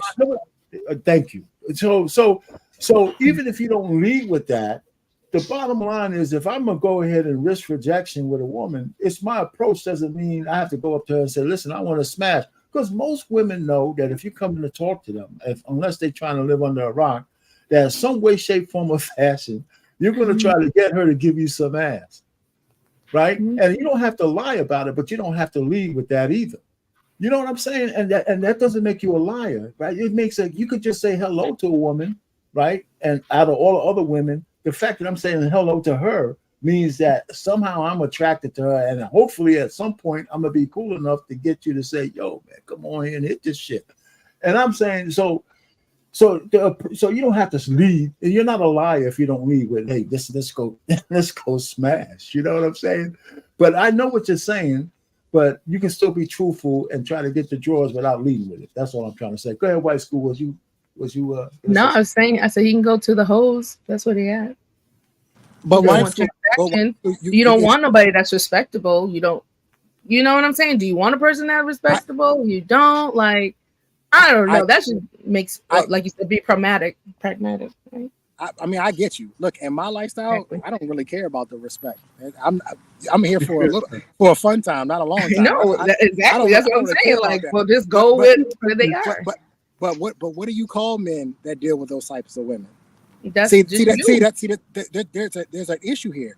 If a man says, "Hey, look, I don't want a relationship, and I'm going to do the responsible thing. I'm going to stay away from women who do want relationships. Mm-hmm. I'm going to stay away from them." Because I know deep down inside, I don't want a relationship. I just want to smash. So I'm going to be respectable. But when a woman wants a relationship, I'm going to stay away from her. Oh. I'm going to go deal with the women who maybe they pay for play, or maybe they're hoes, or maybe they're sluts, or maybe they're whatever, right? Okay. I'm going to go deal with them. And we got a whole terminology for those type of men.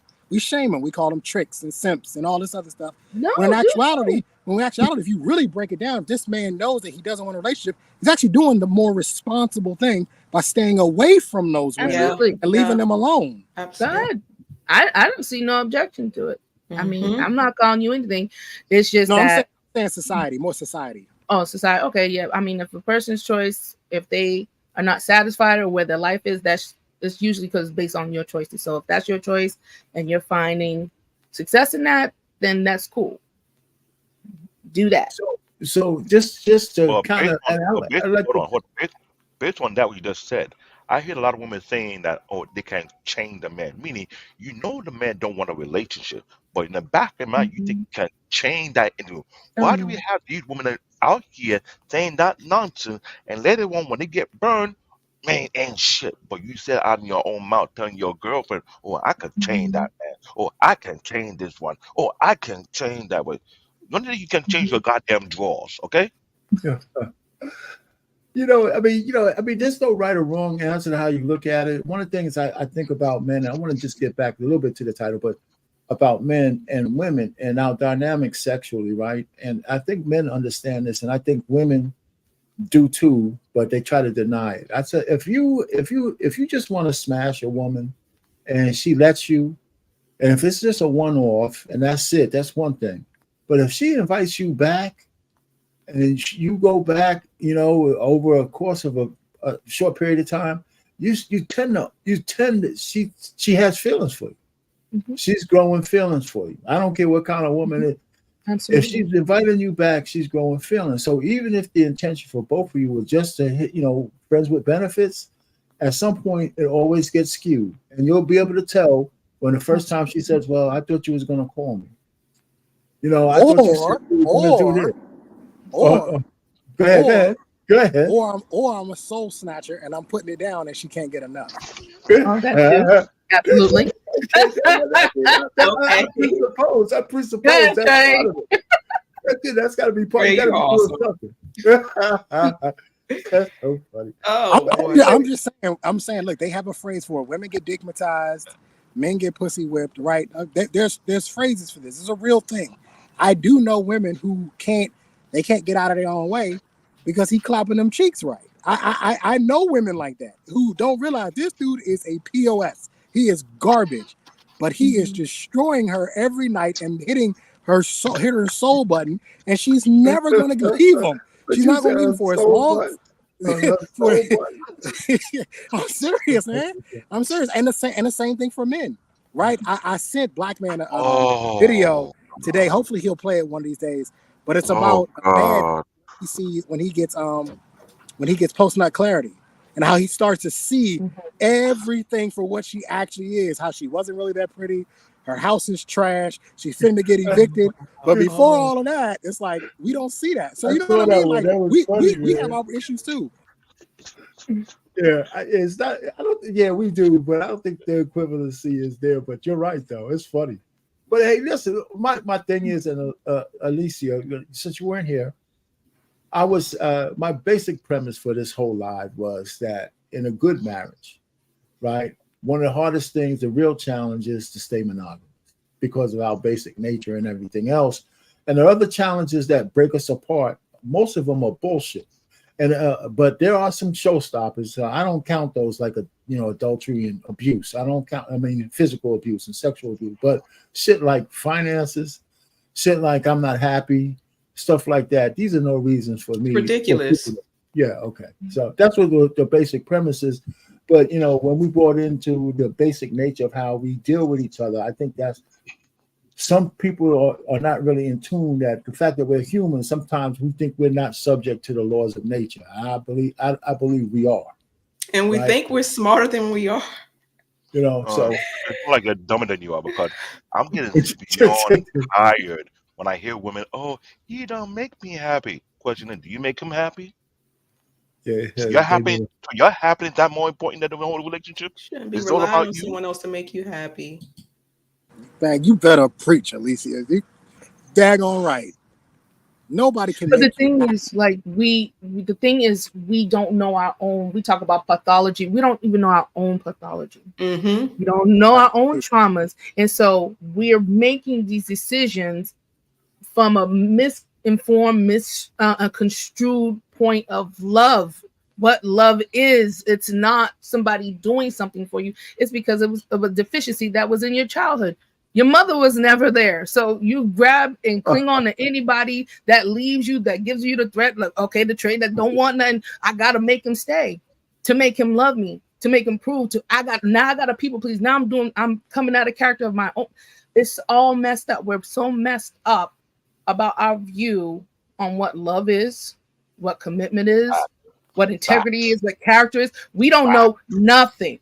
And that's why we need to really sit back, do the work, probably, delay certain things until we really have a balanced understanding of the sanctity of marriage, what marriage is, what, interaction with a man and woman is, you know what I'm saying? And then we can make a accurate assessment that, okay, I want to be with this person. Okay, I want to come into union with them and commit to that. You know what I'm saying? And when I do get triggered, when I am not happy, I gotta identify that and not blame it on Rick, not blame it on Brenda, when it's something that's really going on within myself, a battle within myself. Hey, Arpang, you know what I wish could happen, just for about 30, maybe 45 days. I wish that women could have the amount of testosterone that men have, just for 30 to 45 days. There was a woman. She was going through a transition. She was transitioning to be a man, and she had testosterone shots, and she got a small dosage, nothing compared to what men have naturally. She got a small dosage. She said she was horny all the time. Mm-hmm. She couldn't control it. And she said, if this is even half of what men go through, she goes, I get it now. She goes, it makes sense. I think a lot of the problem is women don't understand how the male anatomy and how this actually works. There was once a study that was done that said that men think about sex once every 4 seconds. That's insane. Mm-hmm. That's insane. You guys have no idea, especially when you start to get into the age. I know I really didn't really start feeling it until like 30. When I turned 30, like something happened. And all I wanted to do was hump something, like all the time. It was way worse than my teenage years. It was way worse than my teenage years. When you're prime. But it gets worse. You're right. At least I was starting to hit prime. You're right.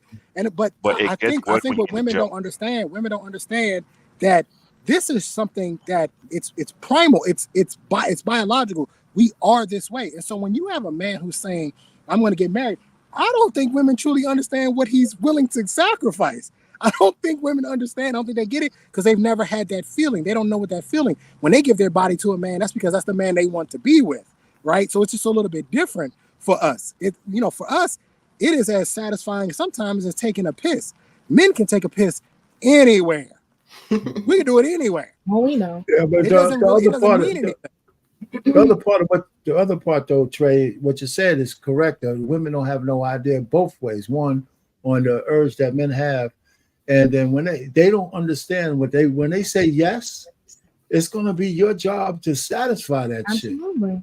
shit. And a lot of women don't say that, and a lot of men don't remind them. When you say yes to this shit, you're saying yes to being my conduit for sex. If period. And a lot of women my personal porn star. Yeah, that's what older women, as you guys said, that as Anton said, you have to instill that to your child. You have to teach them that. You have to teach them how to be a wife, please your husband in those ways. And if somebody has to tell you that. You just cannot say that sometimes, well, I'm not feeling it today. Your man is feeling it. Okay, just get through it. You know what I'm saying? Our podcast, since you are saying it, let's do the anatomy. How often do the black women who are parents teaching their daughters that to this day? How often that being taught? Not many. I talk to my daughter here and there, not sexually though, because she ain't ready for that. But I do tell her about the importance of her. Taught that way before they get married. How often these moms even teach their daughters that? I didn't get it. I can tell you, I didn't get it, but I teach my daughter. For multiple decades, men have been shamed on that on mainstream media a lot.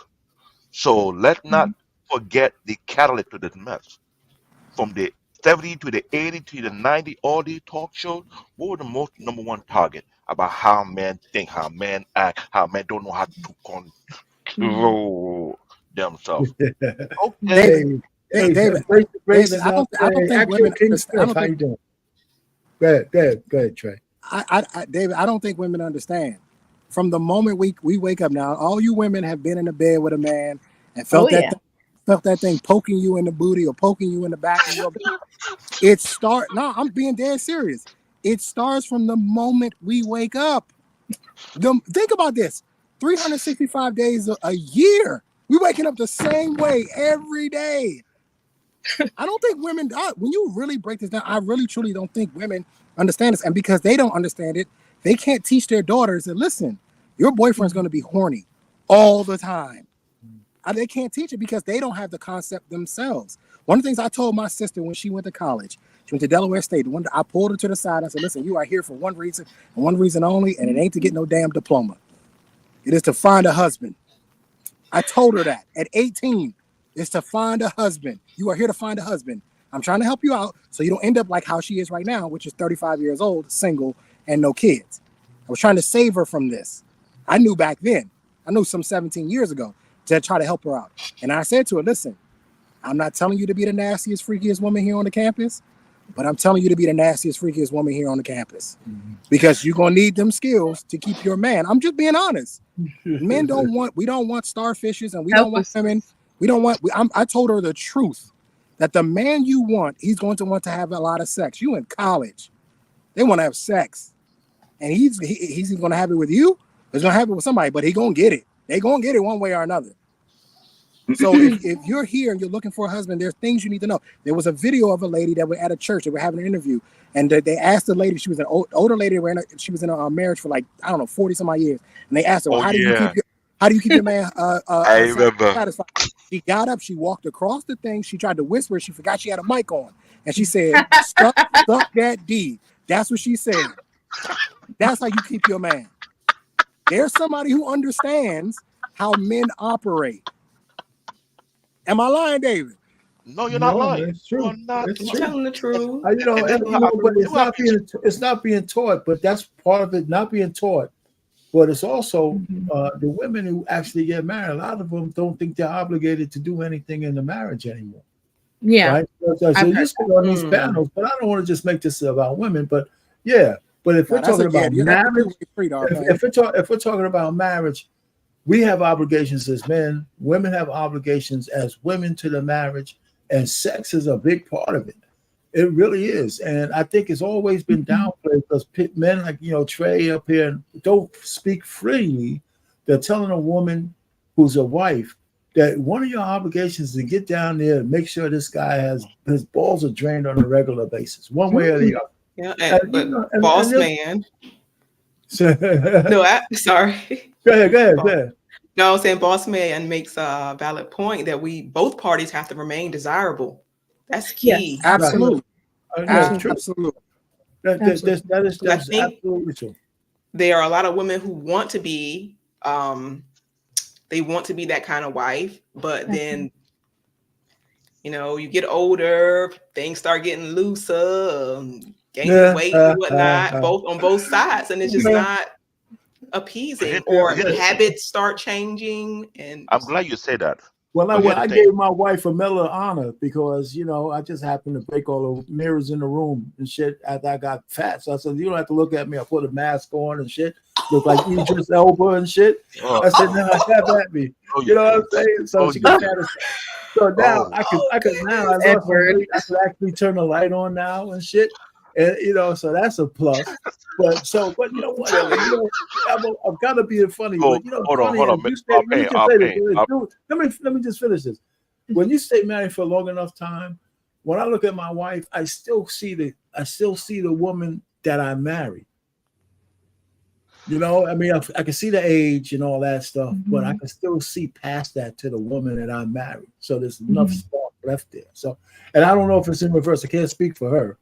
But but she keeps coming at me, so I that's that emotional connection. Now that you just said that, let me ask you a question. You wear the mask of the lock on your face sometimes if you have to. And when I say desirable, I mean emotionally as well, not just physically. You're right. You're absolutely right. But so what? Men need to teach y'all something too. When you're not in the mood, I say this before. This is one tip for Mr. Payne to all you women out there. There's always the angry hand job. There's always the angry hand job. And just go ahead and take it. It'll give you some chocolates. What the hell are you getting married for if you're getting hand jobs? No, I didn't say that don't make no sense. No, that's a one-off. No, that's surprise in the middle of the night. It's a one-off. You want to surprise me in the middle of the night? You two that booty up in the middle of the night. You want to surprise me? Oh my Lord. Hand jobs. Hey, listen, man. If you don't knock unless you ever had one. Man, you know what I'm talking about. You know what I'm talking about. Y'all start to rub that booty on them. Y'all turn your side and rub that booty on. That's surprised me with that. Okay, you schooled that too, but it's all on the table, man. It's all on the table. Goodness. But I want to show y'all something. See how uncomfortable this conversation is. This is why men can't be honest. We can't. Okay, I'm a freak. I don't care, and I don't mind having these conversations because in church, I would say this is for single women, but for married women, that's a totally different. Like you are to, kind of be chaste with your sensuality in a sense, and then when you get married, turn it full on. They don't. Some women they just turn it off. Like, well, why did I get married? Like you guys said, and we have to embrace that sensuality. A lot of us women don't know how to do it. We feel uncomfortable, whatever, or that we had our whole phase, but then when we get our man, then we lock it down. Like, no, what is your problem? That is the point of marriage. And that Trey was talking about, like, no, toot it up in the air and get to your job. Okay, put your feather boa on and get to work, sis. And that's what they're looking Feather for. boa And is that's wild. why other cultures are stealing our our nice melanated man away, because they are disgusting. They And you know what? filthy. The White men, school, they they like a little filthy. bit of raunchiness. And so if we would be in our full glory, because I think a lot of other cultures do want to emulate us, why aren't we at the top of our game as Black women? You know what I'm saying? Get right, eat good, stay slim, stay in the gym, keep ourselves together. Don't get complacent. Be the best that we can be for our husbands, you know, so that he can come home, like our Pain said, just to put that head down in that lap, or maybe be amused at it, and like just be like, cool, all right, turn him out. Okay, cool. But it's like, I don't know why we don't see this as important, you know, as amongst other things. Why can't we balance? Before we get ready? Why, Black David, hold on. I'm glad you mentioned that, because here's something. Okay. We gotta get to final. We gotta get to final I'm glad thoughts, you Black mentioned that, David. because that's what I also learned among a lot of as if they're being controlled. Sorry, this was like that. You're kind of breaking up a little bit. Oh, no, listen, let's go down. Listen, after this show is Embrace the Grace coming up after this at 9:30. But you know, let's go around for some final thoughts. Trey, you up there first. Go ahead, man. Hit the audio first, whatever your final thoughts are. Yeah, I mean, somebody made a good point in the chat, but shout out to Boss Man. You know, listen, you know, I would imagine that all of you married folk, most of y'all had premarital sex. Most of y'all did. Y'all might not be honest about it, but most of y'all did have premarital sex. And if you was in a nasty, freaky little thing before y'all got married, like Steph said, we need to max that thing out. Turn the volume all the way up, right? I married you. I committed to you. Now I'm expecting all the glory. I'm expecting it all now. And I don't think there's anything. One of the things I love to see with married couples, you'll ever see that married couple that's like nasty, like they don't care. They PDA anywhere, right? They grabbing her on the booty, smacking her on the booty, they tongue kissing. But I look at them like that's the type of marriage. If I were to ever get married, that's the type of marriage I want. I'm not gonna hide the fact that I find my wife attractive and she's fine and she's a baddie and I can't keep my hands off of her. No, I would never do that. I'm not gonna act correct in public. I mean, there's a certain places that's inappropriate, I would imagine. But if we out and about, no, that's my wife, and I don't see that enough. When I used to be overseas, I would see so many couples overseas holding hands. And you come back to America, you don't see couples hold hands anymore. You know what I mean? Like, right? Yeah, they're on the phones, right? So you know what I mean? Like, there's a lot to this. I would imagine that it's perfectly okay, but the monogamy issue, I think we have to start being completely honest. I think we're past the generation to explain it to women who are over the age of 21, probably over the age of 18. I don't think you're ever going to be able to get them to understand it. But you need to start. I have a 5-year-old daughter. I'm going to have to sit her down and listen. This is how men think. This is what he wants from you. And guess what, baby? You're never going to be Asian. And you're never going to be a white girl. And you're never going to be a Spanish girl. And most times men want monogamy. Most times men want variety. You're not going to be able to satisfy him in the way you are. I have to be honest with her so she doesn't gain, because a lot of what you were talking about, Steph, is female ego. I have to be able to get her to understand your ego's gonna get you in trouble if you think that you can satisfy this man by yourself. More than likely, you probably will not be able to. So you have to find the man who is saying, listen, that part of my life is over. I don't want to be out here in these streets doing all of that. I don't want to do those things anymore. It's good. It's out of my system. Or I'm a man of God, I'm a man of faith, I'm a man of this or whatever. There's several ways to go about it. But what you cannot do is think that you are so good and your box is so great that you're going to be the one. The one that's can't be the man's preference. That will never work. That will never work. He is either confirmed by his faith and his religion, what he believes in, or just himself, his values and his morals. That's it. Other than that, there's nothing that you're gonna be able. You can be the best woman in the world. There are a lot of great women out here that are supportive of their husbands, that respect their husbands, and they getting cheated on. It ain't got nothing to do with none of that. It has everything to do with him. So this whole monogamy thing, first lesson needs to be teach women how male nature is. It is a gruesome game. The male lion, he smashed all the female lions, not just one, all of them. And as a matter of fact, when he take over the pride, he killed the males, but he don't kill the females. You ain't never noticed that, did y'all? He don't kill the females. You want to know why? Because he gonna smash them when they get older too. That's how it works. So you got to understand that that's the primal nature of men. Got to teach young women, this is how men think, this is how men move, and this is what you should be looking for out of a man to get the type of man that you want, which is a man who's not out here sticking his Johnson and everything that moves.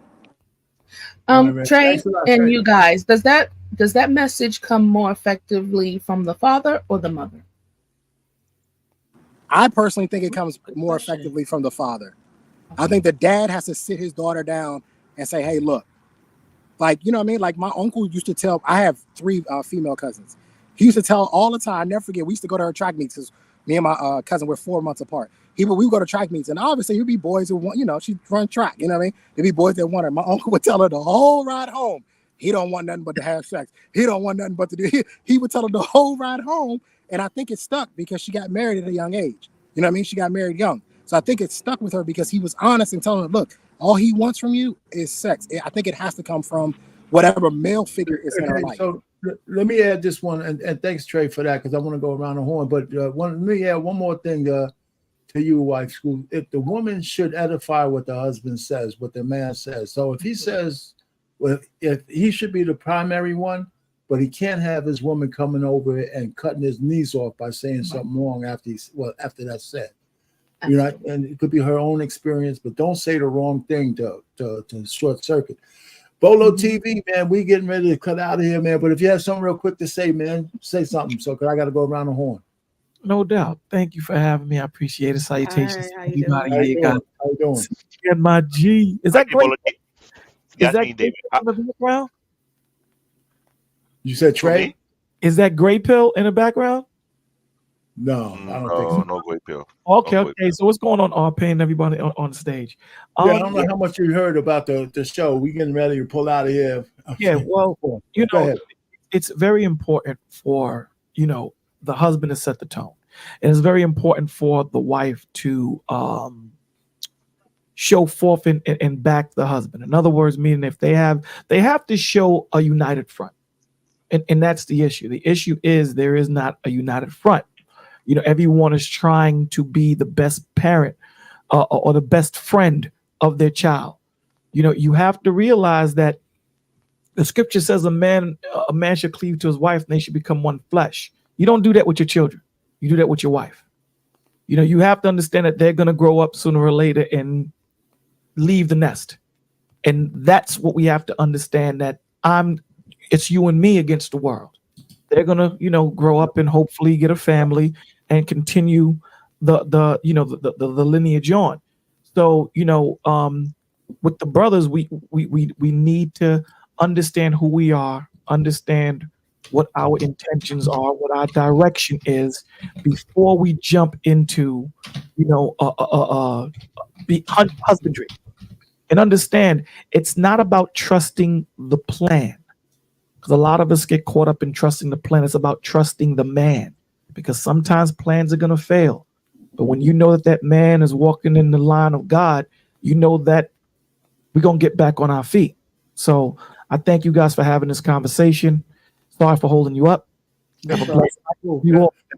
All right. Thanks for stopping by even for a short period of time. Hey, Black David, what you got, man? Final thoughts. My final thought is this. To stay monogamous, you need to have an open channel of communication right off the bat. You can't be hiding no hidden agenda. You can't be bullshitting nobody. Because that's something I learned being a servant in the church. And I've noted a lot of people who get divorced is because of communication. Majority of the time. They don't know how to communicate with one another. I've seen all these books out there. Women from Venus, men from Mars. Women respond to love, men respond to respect. The problem is, how do you communicate to your spouse. That is the issue. And for what I've seen with today's society, women are giving their extra edge to be disrespectful when they come to them about their problem and their issue. Because I'm not saying that's not all the case for all men. There's some men out there or good enough men who don't mind sitting down and have that conversation with their spouse. But for some apparent reason, the women feel like they can disrespect and feel like there's no consequence, there's no responsibility behind that. Because I've seen it a lot.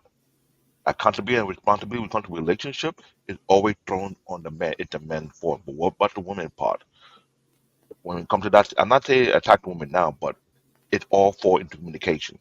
If you're not willing to have that hard fought conversation to know what the plan of what the guideline gonna be, don't get into no marriage. Just don't. Gotcha. Because there's no point of you doing that.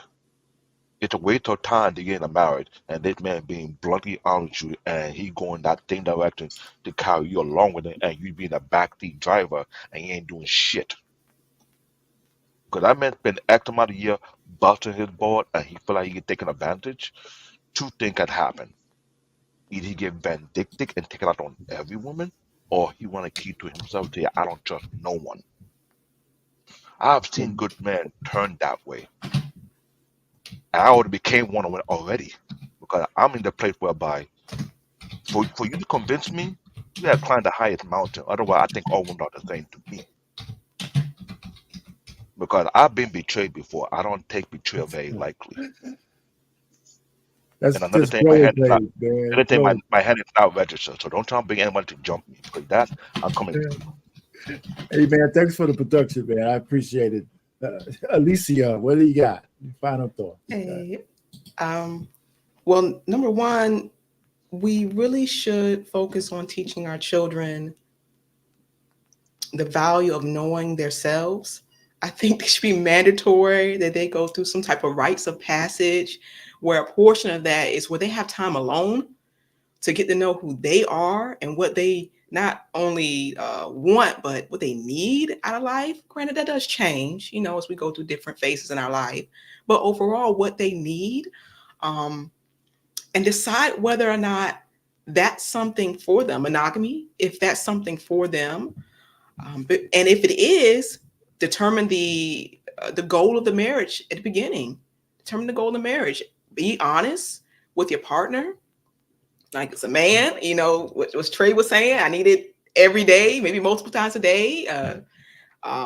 As a woman saying, hey, I need some emotional stability. Yes. I need you to provide for me emotional, more so than you need me provide for you physically. And find the balance. And if there's children involved, figure out how that's going to work. And when the children are gone, that as well. When your libido was gone, if you get in an accident and your thing falls off, or have it all planned out. But we can't foresee every scenario. But if that's something you truly want, you have to work through it. And as everyone said, communication is the key. And remain desirable physically and mentally. That's great to stay in the gym, but if you're getting dumber as you're getting older, that's not cute. That's very good. Because there are a lot of olders out there, not elders, if you know what I mean. I got you. All right, thanks for coming up too. I appreciate that.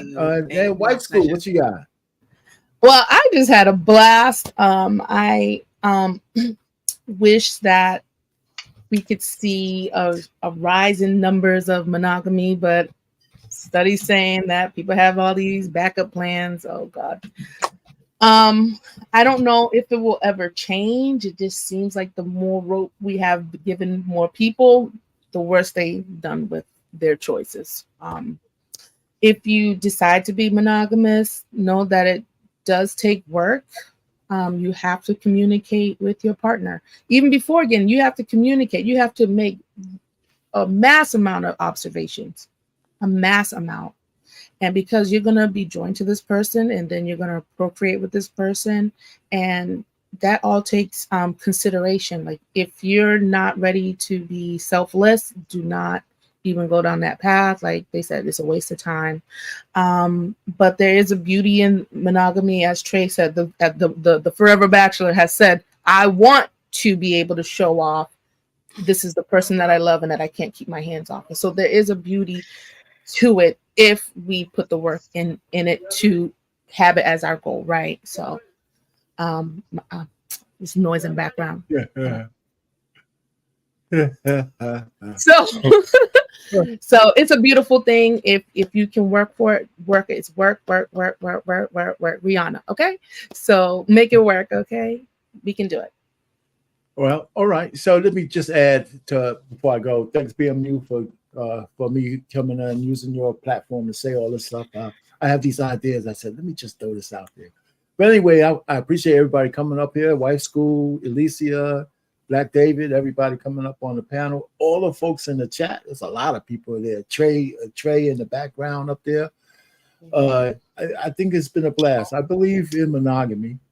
I believe that when you make that choice, you got to do a couple of things. One, you got to make sure you stay out of the position of where infidelity will happen. You know, you got to stay away from those kind of things, and you got to purposely do that. Now, nobody gets through life without having the dreams of, like, especially a guy of hitting another honey. You just can't do it. I mean, I can see my own life. I traveled a lot for jobs, stayed in a lot of hotels. I did all that happy hours and stuff. And, you know, I think it was enough for me to know that every so often I could have got lucky. I just didn't do it. You know, so you get your ego stroke and you go home and, you know, you punch a couple of holes in the wall and that's it, you know. So so it's not really that difficult. But one of the biggest things about this whole live was that I think people shouldn't be married if they're not willing to do what it takes to fulfill their commitment, not only with monogamy, but staying married. Because the things that we get divorced for now is just bullshit. You know, so if you got some real showstoppers, like an abusive relationship with its physicality and things of that, or abandonment and things of that nature, you know what? There's some reasons, even if you're a Christian, to get divorced. You know, so I wouldn't feel guilty about that. But the frivolous stuff, maybe you should have worked that shit out before you said I do, both of you. So anyway, so with that, I appreciate everybody in the chat and everybody came up, and Bolo for coming in last minute. I appreciate that. Black David, you can take us out of here. Till next week. Good night.